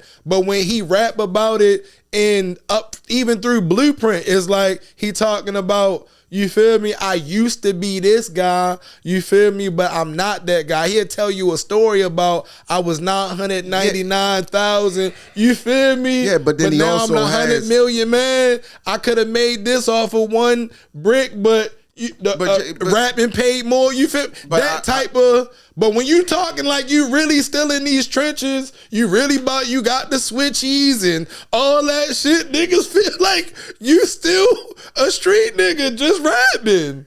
Yeah, but if shit go down in the street, I'm not saying either way. I don't know the circumstances, and I'm not saying that that I don't feel like Offset's a rat. I don't know, but at the end of the day, I just personally feel like this whole Tjay situation, like we already know he a crash out, and to me it sounds like sure he really live your raps. He really live your raps. That's what I'm saying. And so from a nigga with that perspective is what I'm saying is like, and they really beefing. Like they really got problems with each other. So that's what I'm saying. He feel like I'm really in the street. I'm really a street nigga that rap. We into it in the streets. I really feel like you should be on some street shit. That's all I'm saying. Yeah. That's it. I get it. Anything else to speak about this subject? All right. All them niggas stupid. Yeah, very stupid. Very stupid, bro. Y'all making too much money to be doing this dumb ass that shit. Part. That's the part about it. Yeah, like get the fuck out of here. Moving into the next piece here. Kanye West. Oh my God. Call me the $33 million comeback kid. He definitely did numbers. I know a couple episodes we was talking about Kanye and reviewing his project and how it was not the greatest, but Kanye hits all the right notes during his 2 shows in Los Angeles over the weekend, ranking a whopping $33 million as he wages a major comeback after his career was sidelined by his passion for Nazis, according to a lot of reports. Ye snagged more than $18 million in ticket sales during his Friday concert alone, making it one of the highest grossing single shows in the history of live music. You want me to start? Is it my go? Yeah, bro. It's your turn to start, Mr. Trash. So, and I still feel like it's trash too. So y'all can eat me up too. Pause. That's wild. Yeah, I don't think those two things correlate, though. Yeah, they don't. So it's like I'm still buying still don't the mean ticket. The project. I'm still pulling up to a Ye concert like it's Ye. And then the concert was on the man. I don't know if you seen the clip. Niggas rapping on top of the globe and shit with harnesses. Got Lauryn Hill out that bitch doing the real one. You feel me? Like the real vocals that was supposed to be on the track. Granted, Shorty killed it that filled them, but you feel me? It's just, man, it's Ye. Of course. I'm pulling up to a Ye concert right immediately. He still is goated. You feel me? He still got classic albums. And niggas gonna show up for Ye regardless. Yeah. And then Yeah, enough. He know how to do the publicity thing to where he gonna get the numbers where he need them. Also, Ye's been in the game for a very long time, very well respected, and when you're that type of that artist, and the caliber of that artist, you have stands, and those stands help fuel your career as well. There are a lot of Kanye fans. Can't do no wrong in some eyes. We were introduced to a lot of those fans on TikTok and Instagram. He got the Ye Hive. And to those fans directly. To those fans directly, this is our personal opinion. It's like y'all got y'all personal opinion. I'm just not drinking the Ye Kool-Aid, all right? I'm able to say if something's good, subpar, or trash, and I just was not moved. So. And I moved it up from trash to mids, trash to me. Remember? So it's like, I give it mids, but it's still like... Nah, it ain't mids. It's trash for me. Niggas was talking like that shit was the second back, and I'm like, I played a playlist earlier, and one of the songs came on, and I even tried to give it another spin, and I was like, what the fuck are niggas hearing? But we ain't even gonna go there. But yeah, man, I look, congratulations to Ye. I'm happy for Ye. That's my perspective. Like you said, it's not a surprise. I mean, he's Kanye. I love the fucking Lauren on stage. Getting Lauryn Hill out there. I love seeing the resurgence of Lauryn Hill. Miss Lauryn Hill, my apology. Let me put some respect on her fucking name, Miss Lauryn Hill. But yeah, man, I'm happy for Ye, bro. I love to see it come back, and for him to be doing it independently. Like it's beautiful. I love it. I love to see it. I love to see our people succeed. I love to see legends do what they do. But Kanye, I need you to come with some harder shit next time, bro. Because this, niggas bullied you into putting it out. But but it's all good, man. But Ye always gonna come out on top, no doubt. Yeah, for real. Always, man. So shout out to Ye. Continued success. Shout out to you, man. You goated. Moving into the next piece here. Usher. And we already talking about GOATs. Usher and Chris Brown tour. Hide your kids, hide your wives. Chris Brown and Usher will begin their Raymond and Brown R&B joint tour presumably later this year, and the announcements has fans ecstatic. Chris Brown and Usher recently collaborated on the It Depends remix following a brief but debunked series of alleged beef rumors. Fortunately for the fans of both R&B icons, they are embarking on their Raymond and Brown R&B joint tour soon. As they announced via social media today, Friday, April 10th, two legends of the genre will cross over for a run of dazzling shows, finally turning comparisons between them into a undeniably celebratory moment. I love the way they put that. Are they the male Brandy and Monica? It's going to be bigger than Brandy and Monica. Oh, Brandy and Monica is pretty humongous. I never said it wasn't, but I think this is going to be bigger. I don't know how you disagree with me. I mean, do you see what Chris Brown does alone? Yeah. Oh, okay. Do I think the performance is No. big? I'm not talking about the performance. I'm talking about the numbers. The numbers will be bigger, I promise you. Yeah, if you're doubting me, we gonna pull up stats in the episode once we get to that point, because I know I'm not talking the numbers. Oh, okay, all right, good. I'm just talking impact. That's all. It's gonna be That's hard to say, bro. I just think it. You think? I haven't been to. I haven't. What I'm saying is, like, through the years, you know how them two have kind of just been connected. Is what I'm saying. Yeah, like, you feel me? And that's what I'm saying. They are the male and female version of that, like that have that kind of that dynamic, friendly, competitive, but do songs together, but got fan base that that's what I'm saying. Not like. Because I actually had a debate with somebody. I think it's bigger. Of course, they're bigger artists. I had a debate with somebody about Usher and Chris Brown, and of course, I said Breezy all day, but everybody was trying to really fight me on the Usher, and I'm just like, I love Usher. Usher's a legend. He's awesome. He's a great performer. But have you seen Chris Brown perform? Chris Brown. Have you watched this nigga on stage? They go MJ sail across the stage. But the only reason I'm gonna tell you why only reason why you will put MJ up top, and I'm gonna tell you Beyonce, Tiana.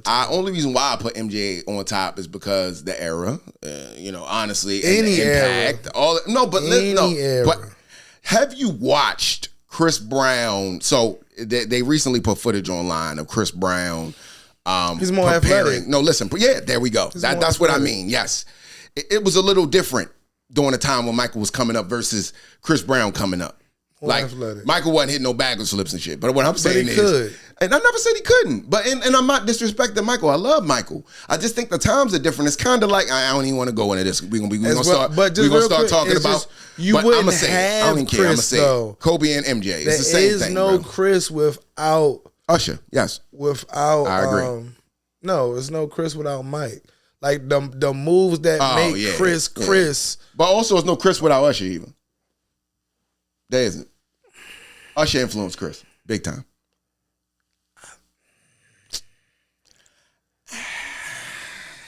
That's tough. No Chris without Usher is tough. I definitely feel that's tough. That's tough. That's tough. I mean, you can fight me on it. I think it's no Usher or Chris without Mike. I don't think there's no Chris without Usher. I think it rolls downhill. I do personally feel like Usher. Both 90% Mike. I think of course. I mean, most R&B artists are influenced by Mike, so I'm not trying to take that away. Mike, bro, so heavy. Do I think he was one of his idols? Did he look up? Yeah, looked up to? Absolutely. But I think even within Usher, though, a lot of that essence is Mike. It's just like I can see Chris Brown being Chris Brown if Usher never existed. He couldn't be Chris Brown without Mike J. I don't know.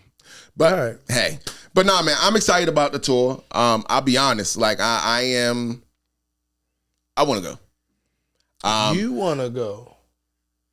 Yeah, I want to go. Obviously not by myself. I would have to go with a muse, which I don't have one at the moment. You couldn't go by yourself. Why you couldn't go by yourself? I wouldn't go by myself. Not saying I couldn't go by myself. Why wouldn't you? I'm not the concert alone type guy. There's a lot of things I can do alone. I'll go to a movie alone. I'll go sit down at the bar, eat dinner alone. I'll eat lunch alone. I'll eat breakfast alone. I like those type of things are cool. But going to a concert and standing there, I do feel like I can enjoy the concert alone, but I'm too paranoid for that. And kind of like you'll be able to relate. I like people, but I don't like. Listen, you don't like people. I like people. I like people, but I don't like strangers. And it's going to make me paranoid because I don't know these people. I'm around them, and there's all these people. And then just the way the atmosphere is, I ain't got nobody to talk to. I'm all wild and all hype and shit, and ain't nobody there to be hype with me. It's just whack. So I wouldn't go by myself. And especially a concert of that size. Obviously, I wouldn't go with you. That's not the type of show you go with your homeboy. So again, like I said, I would need a muse to go with. But I would like to go either with a muse or a friend. One or the other. Could be a female friend as well. But I definitely want to go though. Just because and the thing about it, I was also thinking about my daughter, but I wouldn't take her to that show. Nah, it's gonna be too much grinding and all kinds of crazy shit happening. I don't want my daughter to see that. I'd be uncomfortable. I'd be very uncomfortable. Chris Brown, very uncomfortable. But my daughter is long overdue to go on a concert with me. She wants to go to a concert. I want her first experience to be with me. So before I allow her to go to any concerts with her friends, I need to go first with her, and I just don't know what I'm gonna pick something. Take It Down is gonna come on. No, I just told you I'm not taking her to that. I'm not taking her to that. That's not going to be the concert. I could not. Hell no. There's no way. Hell no. You couldn't pay me an amount of money to sit or stand in an arena with Chris Brown taking you down on the stage next to my with his shirt off and all that. Yeah, you already know what's happening. I couldn't Humping do the it. stage. You feel me? Too much. The amount of pumps, not the dry air and pumps. Usher love to pull women up on stage. I'm telling you, all that shit happening. It's gonna be roses and kisses, licking cherries, and women on stage getting danced on, probably twerking and on poles and all that. It twerks, poles. All of it. Oh, for sure, definitely doing the skates. Skates is coming out. Usher not bringing the skates out, and Chris Brown can do everything Usher can do. So it fuck around. It's gonna be a phenomenal performance in that motherfucker. Performance wise, it's gonna be crazy. And they're gonna bring some people out. It's definitely gonna be a spectacle. You wouldn't go see it though if you had a muse or a female friend. You wouldn't want to see that. Nah. Why? Because of the I guess the sensual parts of it, or it's too gay. What's gay? Hold you about entertainment? I'm gonna just keep it. Hold up, yo. Michael used to. Listen, Michael used to do pelvic thrusts, nigga. He literally That's used to put his Mike, though. hand in between his legs That's Mike. and thrust. First off, I mean, yo, I'm not. No, It's stop, Mike. yo. I'm being real with you though. I'm also Still, being real with you. It's Michael Jackson, the greatest of all okay. time. And now you're gonna tell me that you got a problem And with. he's a pop artist. You got a problem with. He way more pop than R&B. You got a problem with. It's way less sex. It's way less sex than Michael Jackson. Come on now. It is. I'm not saying it'll be one or he two is joints, pop. and He it's is not. pop, And even and them it ain't couple sex. joints ain't super But- sexy. Them two niggas got baby making music. Do you That like the shit- songs? Do you shit like the gay. songs? That's my question. Do you like the songs? Clearly, bro. So why would you not go with a like I just said? No, listen, a female friend Yeah. or muse. You wouldn't go to that So so right now, if Shiki, if we had a Mrs. Shiki, you would not. If your Mrs. Shiki came to you and said, "Shiki, baby, I'm trying to go see this," you gonna tell her no? I don't want to go. Niggas. Not them niggas. You wow. You not feeding. That's crazy. You not feeding my woman. Listen, Nigga, she don't gotta go up there. You would just y'all can have a precedent before y'all go that you ain't going up there. Fuck. I don't want to Them go. niggas, all them niggas that allowed their girl to go up there is out of their fucking mind. I'm I not. wouldn't go there with the intent on her having restrictions on how she can. But it's not a restriction thing. It's just a conversation that you had beforehand. I'm never one. No. Listen, I am never one to give my woman any restriction.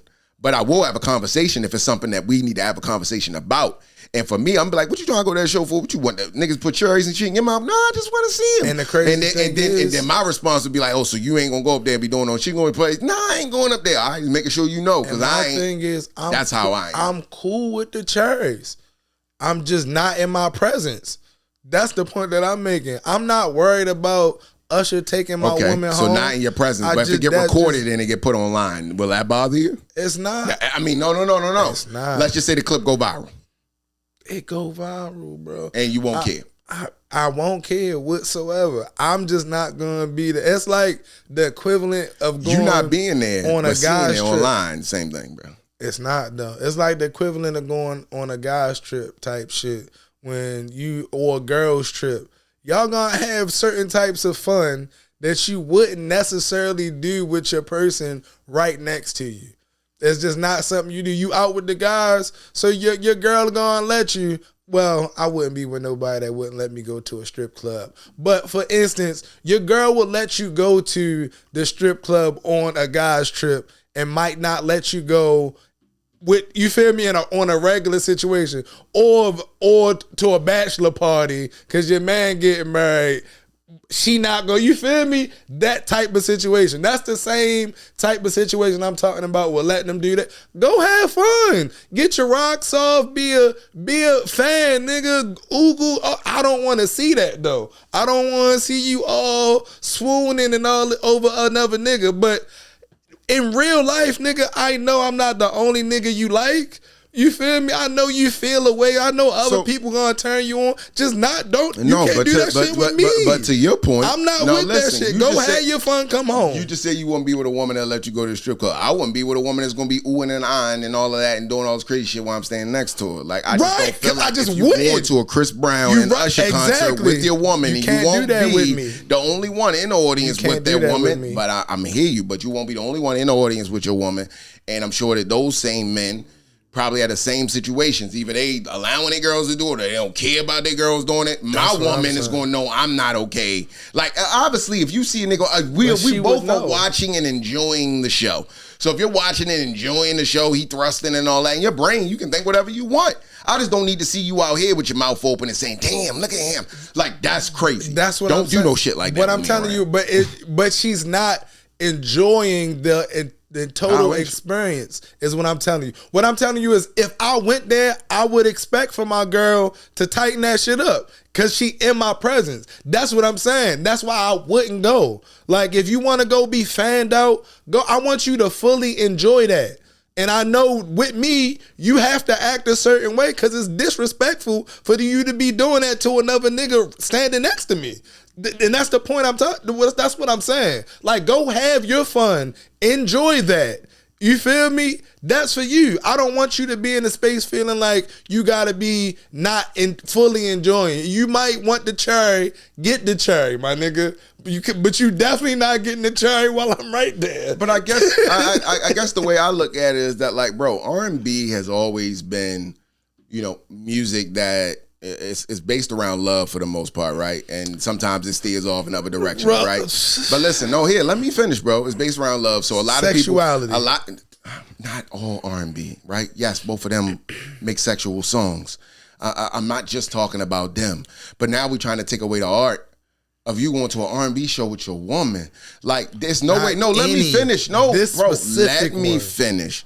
Chris Brown and Usher have both recently been online as being marketed as shows where girls go get their rocks off because they man or whatever. They girls go out by themselves to go see these concerts, but there is still a good percentage of ticket sales for these concerts that are coming from couples, bro.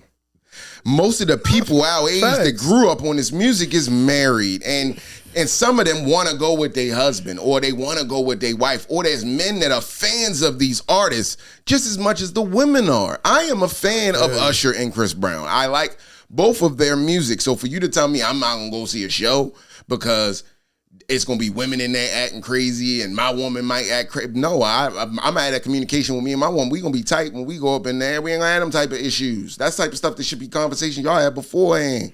Or you should understand your woman. I'm not going to take no new woman I'm dating to no Usher Chris Brown concert. Like, that's just not it. So it would have to be a female friend. And a female friend, I wouldn't give a fuck about her oohing and eyeing off them niggas. It wouldn't matter. I'm just there to see the show. That's it. We're not going to the cherry show together. I'm sorry. Bro. All right, bro. Hey, look, man. I really wanted to get your take on it. You got your take. I got mine. No sleepers. If y'all could tap in and share y'all thoughts around it, leave it in the comment section. And as always, like, comment, and subscribe to the No Sleep Pod. We are finally concluding the current events and moving on to the next piece of the podcast. The next piece of the podcast is entitled Nostalgia Moments in Time. Mm-hmm. And what I would like to speak about tonight is a movie entitled The Wood, No Diddy. No Diddy. The Wood, No Diddy. Now, this quote is something that I took off a line, but, honestly, it really resonated with me. And this movie, I think, is just like a full circle moment. And reading this, it really does encompass like what this film is based around. The Wood is often remembered. The Wood, crazy, bro. The Wood, No Diddy, is often remembered as a nostalgic coming-of-age story. But look closer. None of those boys had fathers guiding them, so they raised each other. Mike brings maturity, Roland brings confidence, Slim brings humor and balance. Together they figure out what manhood looks like. Sometimes the men who shape you are not fathers. Sometimes they are brothers who refuse to let you fail. I think the reason why that movie really resonated with me so much is because I don't want to be homies with nobody that can't hold me accountable, right? And in that movie, you constantly see them holding each other accountable. And I think I've said this to you before, like, a lot of women, they have friendships with, their women, and it's a lot of enabling going on. Yeah, girl, fuck that nigga. Or, yeah, girl, you right. And the whole time, shorty is dead wrong, right? But I will tell you that, a lot of male friendships, not saying all of them, but a lot of male friendships, we don't have a problem holding each other accountable. Naturally, you don't want to see your brother fall, and you don't want to see your brother making stupid mistakes. So we all do kind of step into that fatherhood role. And then just in our circle alone, outside of the Wood, pause, no Diddy, we are fathers ourselves. So naturally, even amongst our homies, we move into a father role. Never trying to big boy your brother. There's always going to be a respect there from a brotherly standpoint. And there's ways to hold each other accountable without talking down to each other. But this movie was very important for Black culture. A very, very important piece of my upbringing. It's not Lathan. My God. Love that woman to death. And the young lady that played Sanaa Lathan, the younger version, she's very beautiful as well. I love her. I can't remember what her name is again. Yes, I had a big crush on her as well. Nah, man, star-studded cast, awesome movie. It's the one movie that can come on TV and I'll watch it like I never seen it before. Definitely one of my top movies. Brotherhood at its finest. If you have not seen it and been sleeping under a motherfucking rock, come from under that rock and check that movie out. It's a big piece.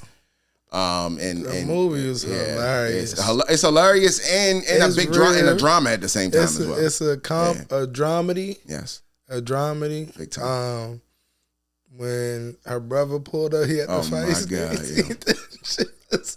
So many quotables in there. So many quotables. Get your bitch ass in the back, nigga. Niggas had all the information, but none. Them of little it niggas got more heart than you, cuz. Facts.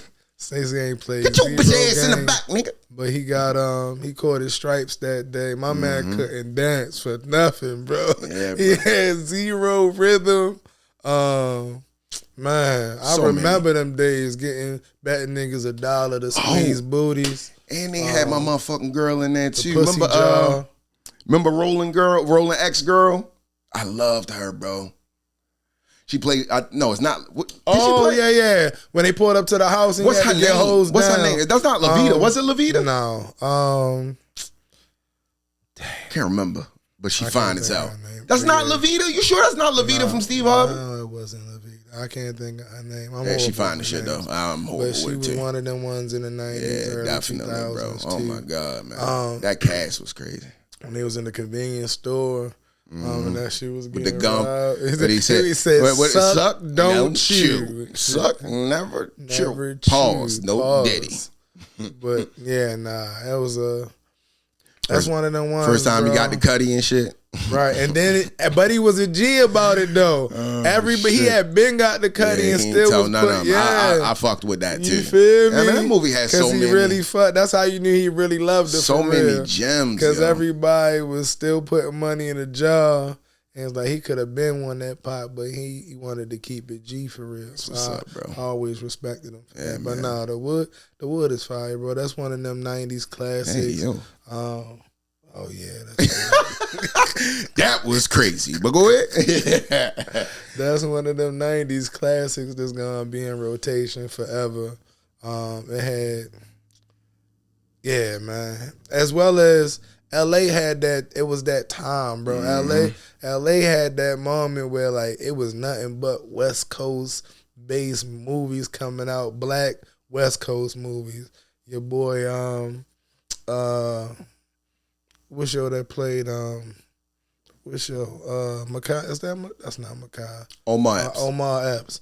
Omar Epps was in everything. That nigga had a scholarship. You could not lose, bro. Scholarship that every school ever. USC. No, him and Makai Pfeiffer. Makai Pfeiffer too. All they did was play football, basketball, ran track. This couldn't run away from them. Every fucking movie, man. This nigga's on scholarship somewhere playing a sport. But yeah, man, classic movie, bro. Yes, definitely, man. Like I said before, man, if y'all have not checked that out, please check it out. A very impactful movie that really is based around brotherhood and, you know, really stepping up to the plate, holding your brothers accountable in any type of situation. And really about brotherhood and love, man, which is something that really connected with me. And I do feel like it will connect with a lot of other people that watch this pod as well. The Wood of Best Man. No Diddy the Wood, no Diddy. Yeah, but I do love The Best Man. Another awesome movie. It's almost, you feel me? It's about brothers. Yeah, definitely about brothers. On getting ready for a wedding. Yeah, I mean that was the emotions in that movie. Some of the same cast members. Yeah, that's not your emotions in that movie. But that's for another pod. That's another pod. We can talk about that. 100%. But jumping into the new piece here, or the next piece here within our pod, we are coming to the end here, folks. But let's jump into our movie spotlight. And this isn't a movie, but it is a visual production. The new Malcolm in the Middle, Life Still Unfair. Life is unfair. The plot of this movie: a grown-up successful Malcolm tries to shield his daughter and girlfriend from his chaotic family. Now in his mid-30s, Malcolm is forced to face his past when Lois and Hal drag him to their 40th wedding anniversary, forcing him to confront his estranged family. Shiki, I'll let you start. What was your thoughts around it? Man, so many thoughts. Hey, a lot. Everybody came back and some new somebodies. Everybody. And when you say new somebodies, it's a new somebody. Yeah, so what I'm going to say, first I'm going to start off with, I think it was wonderfully done. So remakes be iffy, man. When they be trying to bring shit back, I ain't like when they brought the Tanners back with Roseanne, racist ass. And then when they Boomerang, they did the Boomerang reboot. I didn't like that either. Did they? Yeah. They did a Boomerang reboot, and it was based on Eddie Murphy's son or daughter. I think it was the daughter that took over but they never showed Eddie. It was weird. No. I don't know. Look, I didn't even know that happened. Yeah. But you got they got a Fuller House. Yeah, I about to say Fuller House. Fuller House was cool. It was alright. But yeah, it don't be hitting. This on the other hand, it's fucking hilarious, bro. The writers, just as funny. Exactly. It's just as funny. Everybody. It's like it's right where it left off, bro. And it's first off, I don't know how in the world you could hide your daughter from your entire family. Yeah, that's crazy. All the way up until like 16 and shit. Crazy, right? I don't know how that's possible, but they did it. Man, his daughter is basically him as a kid. I love that. They got that whole inner voice, fourth wall dialect they have with the camera. So I like how they both are kind of like Malcolm now, and where she's fitting in school and the family, kind of where he fit in. Yeah, it's kooky. It's hilarious, bro. I don't want to do too much spoiling because it just dropped, so I don't want to say too much. But I will say they damn sure got a DEI set, though. They made sure they filled every box on the inclusion chart for the people that's in this joint. I mean, his best friend is gay. He got a non-binary them. I don't even know how that works with the pronoun. So please forgive me if it's a them. But she one person or he is a person. So he got his regular four brothers and they got another born as a woman child that's something, right? Non-binary. So you got that non-binary. There you go. And then his best friend, the dude that talk ridiculously slow, he's gay. Oh my God, he's still hilarious. Oh my fucking he's God. He's still hilarious. I almost fell out the chair. That nigga is crazy, bro. But yeah, they didn't gauge you up. Malcolm is dealing with a white passing black girl. So you gotta squint. She mixed. Yeah, you gotta squint real hard. And she got braids in her hair, so you know she's black. So yeah, you feel me? So you gotta squint real hard to make sure. They did that on purpose too. But yeah, so they everything really, was done perfectly. They cover every bit. Every type of person is included in this motherfucker. So I'm gonna ask you this question, right? And I'm just interested in what your thoughts are. So yes, is it an agenda? No. I'm not gonna go that deep. Okay, all right. We're in the entertainment business. Mm-hmm. Today, in the world that we live in, it is more prevalent, right? It is. What we're talking about. Oh yeah, niggas gay as shit. It's more prevalent, right? Yeah. And can you say gay as shit? I'm saying it. Yeah, should but be gay as shit. Yeah, but listen, hear me out though. So when they make movies, they got to make movies to appeal to the masses, right? Are they the masses? No, but they are a piece of and we obviously know that some people may not be that, but they're advocates for it. That became a big thing now. So people want to see people being represented in these shows, and it did work perfectly because Malcolm had nothing but brothers. He did technically get another brother, so that made sense as well too. Why they did it, because they didn't want to change the dynamic and throw a girl in there, but they did throw a girl in there to have to be represented in a. I know what they did, right?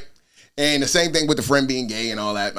Again, I feel like they threw it in there. Somebody got to be gay. That's how it works. Every movie, bro. just about every gay. movie, everybody. They have to be. If it's a gay. major movie, like a big time, you trying to really get some attention. Gay. You want people to be represented in the movies, and that was just something I wanted to talk to you about because I've been thinking about it too. How do I feel about representation? Some of the shit be feeling forced, bro. Some of it. I don't think it feel forced in this though. I don't feel like it feel forced. So the reason why I say that, right? The guy that talks slow, it does make it more hilarious that he's gay. And I get it. I know. No, listen, it does. He be laying all on the guy's shoulder. It is hilarious. And it's just hilarious. It and is it's something that he said to him in the first scene where he was introduced that had me dying fucking laughing. Right? So I know why they did that. The non-binary girl, I kind of just explained to you why they probably did that. They got to. Somebody got to be other.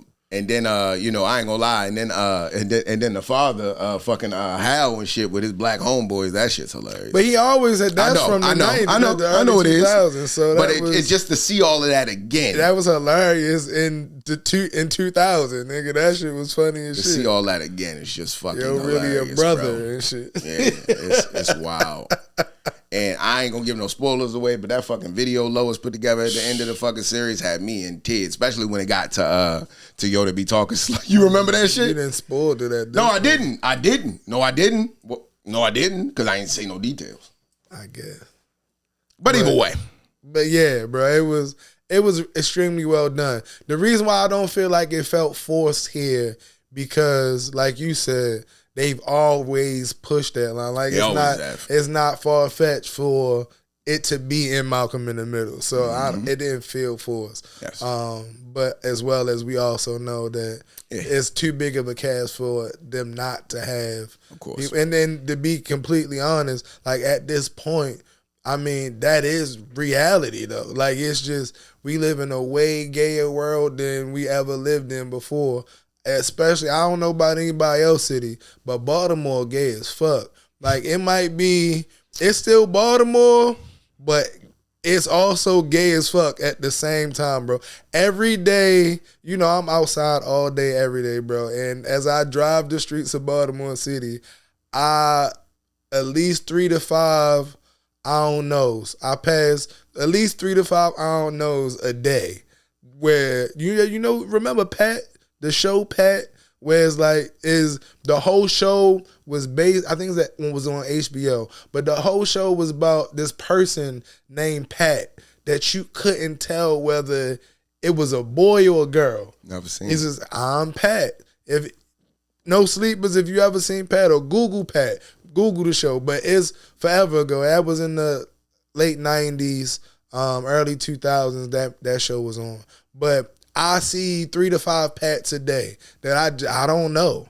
I don't know what they were. I don't know what they started as or what they currently ended as. Like it's 3 to 5 I don't knows a day. And there's so many flags flying everywhere I go. So I don't know as much of pushing the agenda when it's really just reflecting reality. Like shit really is mad gay. Now, do I think it got to a gay because gay is cool now as well? And so that's part of the agenda? Yes. But I feel like we done got to a point where now it's just regular. I think I think it's a combination of that, what you just said first, but then also a combination where I think people feel safe coming out now too. Saying niggas was always gay. But this gay? It's not this gay, bro. I ain't gonna say I this ain't gonna gay. hold No, you, no, bro. I do think some of it is because it's cool. It's a cool thing. I do think that a percentage of it is based off of, because it's cool, right? Yeah, There's always gonna be a percentage of it based off of that. Sure. But I do feel like right now it is like it's cool and safe to be. Yeah, it's cool to try shit. Which I don't know how I feel about. Look, man, love who you love. Yeah. I don't really be giving a fuck who people fucking. I just feel like you shouldn't be forcing it. Like I don't know, bro. Like, cause it's no coming back from gay. That's the thing about it. Like you can't, especially as a nigga, you can't just try out gay. Like after you've cross that line as a man, you are forever gay. If you do dick shit with other men, you're gay. You're gay forever. But then you got tons of women that can call themselves bisexual. Women can bounce back and it's cool because it's accepted. I literally... Niggas don't care. That's why it's accepted. And that's what's crazy. You feel me? Because I literally had a conversation with niggas, you can't with a female nigga. friend of mine, and we was having that conversation around experiences with women and something along the lines of asking me. I was like, what? I said, oh, if you ever just tried it. I was like, fuck no. That's what I'm saying. I said, number one, that's not how shit worked for me. It's just cool to be not trying how shit worked for me. But it's not cool to try. So what's going to happen? You try to come back over. Number one, I've never thought about it. Number two, because this girl's argument was she has the feeling that every woman has the urge and wants another woman, which I kind of was like, I don't know about that one. I don't know about that. I'm not a woman. And then she said, I personally believe that men have it. They just don't act on it. I'm like, nah, that ain't true. Because I could tell you as a man, I never in my life. Dick is never excited. Whatsoever. Yeah, yo. Fuck out of here. I don't see what women see. Yeah, I don't. As well as I'm not interested. And I remember I was asking Shorty. I was like, I asked her. I said, so what is it that intrigues you about it? Like, what is it? Like, I want to know. Like, what is it? Couldn't really tell me. It's just different and la la la. But it's you just can't gay as a man. So that's what I would. Shit like that, be like, so you get over there and dibble and dabble and then realize you was going through a fad because it was cool, and then you try to ungay and it's just you're done. Yeah. Like you can't shake it. You're cooked. You're cooked. So it's like, I think it's just way too cool. Like I just feel like we done polarized it too much. Like just let niggas be. I don't think it's something. Like I get pride because you also don't want to be talked about and discriminated on because of who you fucking. But at the same time, it's like, I shouldn't even know who you fucking. That's none of my business. Pretty much. Who you fucking is none of my business. I don't care. So it's like to just be putting it out there and so proud about who you fucking is just a little weird to me. That's all. It's just like, why is it so important that I know who you fuck? Facts. But off of this conversation, Malcolm in the Middle. Life's Still Unfair. Definitely check it out. It is available on Hulu and Disney Plus. And as always, comment. God damn, bro. Subscribe. What's going on to tonight? the No Sleep Pod. It's right down there in that corner. There we go. Thank you, Shiki. I appreciate it. Teamwork making the motherfucking dream work. Moving on to the next piece here. Doses R&B Spotlight of the Night. What you got? The artist that I would like to speak about tonight is by the name of Odile. His real name is Hilary Dennis Giordano. Known professionally as Odile, he is a British, French singer and songwriter of Nigerian origin. He rose to prominence with the release of his song So So, which peaked number 3 on the UK Afrobeat singles chart, peaked at 12 on the Billboard US Afrobeat songs, and peaked 42 on the Nigerian official Top 100 songs. He has done songs with a lot of people within the industry. He was featured on Wale's new album on the song entitled City on Fire. That was on a project entitled Everything Is a Lot. His newest project that he just put out is called The Fall That Saved Us. My favorite songs from Odile, number 1 is In the Chair. If you guys have not heard that song, definitely check it out. I also like Miami, which is featuring Leon Thomas. And Pretty Girls as well. That's one of the songs from his new project called Pretty Girls, and that song is also dope as well. He does, and I don't know how much you listen to him, and I'm spot on with this, and he ain't gonna disagree with me. He sounds like Brent a little bit, but he do. I do think he's a little different. He does do Afro beats as well, so some of his stuff, he does know how to switch it up, and it's not always like that, but he does have a bit of a Brent Fayetteville, but I am a fan of his music, and I would say, you know, if you guys you're looking to try to go down to create some new artists to try to listen to, he's somebody that I would recommend. Again, his newest project is entitled The Fall That Saved Us. So check him out. He's available on all major streaming platforms. He's got music videos on YouTube. I fuck with this one. I'm kind of tired of you coming with these UK and foreign ass niggas like we don't got niggas on this side. But out of all the across the pond ass niggas you've been rapping lately. No, number one, I don't rap anybody. I just like your music. And for me, it doesn't start with where you're from and all that type of stuff. Like I have a lot of artists. No, I think I told you before. America, fuck yeah. I hear you, but what I'm telling you is my R&B taste is extensive. Like I still got so many artists we have not talked about. Yeah. I listen to a lot of R&B, Brother Shiki. So I just speak on who's resonating with me at the time. So, all right. Closing out the No Sleep Pod here, I will allow my brother Shiki to bless you with Shiki's Classics. Shiki's Classics.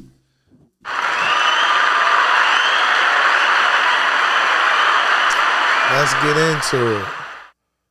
We are going to go with, since we've been talking about 420 on the way here, and Currency and Wiz, we gonna go Cushion Orange Juice. Okay.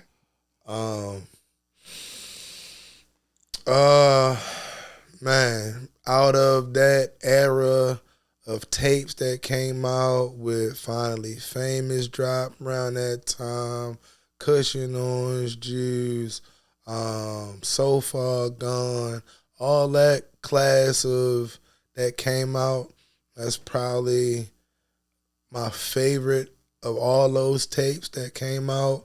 Forever and a Day would be right there too. But man, heavy rotation, classic album, my most listened to Wiz album, Mesmerized. We got Crit, Currency, Wiz on Glass House, classic shit. track. You know what my favorite is? Good Dank. Good Dank is my favorite track. Kid Frankie. But yeah, Good Dank is my favorite. That might be my favorite Wiz Khalifa song of all time. Just him solo. Good Dank. That guitar riff that come on in the beginning of that, I could just play that over and over again. Good Dank is a very good song. But that, when we talk about albums with staying power, that gets regular play in the whip and in the crib to this day. It's wake up music to this day. Yeah, one of the greatest projects of all time. It started the whole Taylor Gang, Cushion Orange Juice, Bombay, and Lemonade, and 501 Denim, and everything that Jordan shorts with polo socks and fly. You feel? All that rose from out that tape. So Wiz couldn't lose during that time. Yeah, that shit changed sound, put Pittsburgh on a map. Outside of the Steelers, and so yeah, fuck the Steelers. Yeah, for sure. I'm just saying, but outside of the Steelers, you ain't really know. They wasn't known for too much more, to be honest. You know, they steal and shit. But yeah, bro, one of the greatest tapes / albums of all time, and one of my most listened to albums of all time.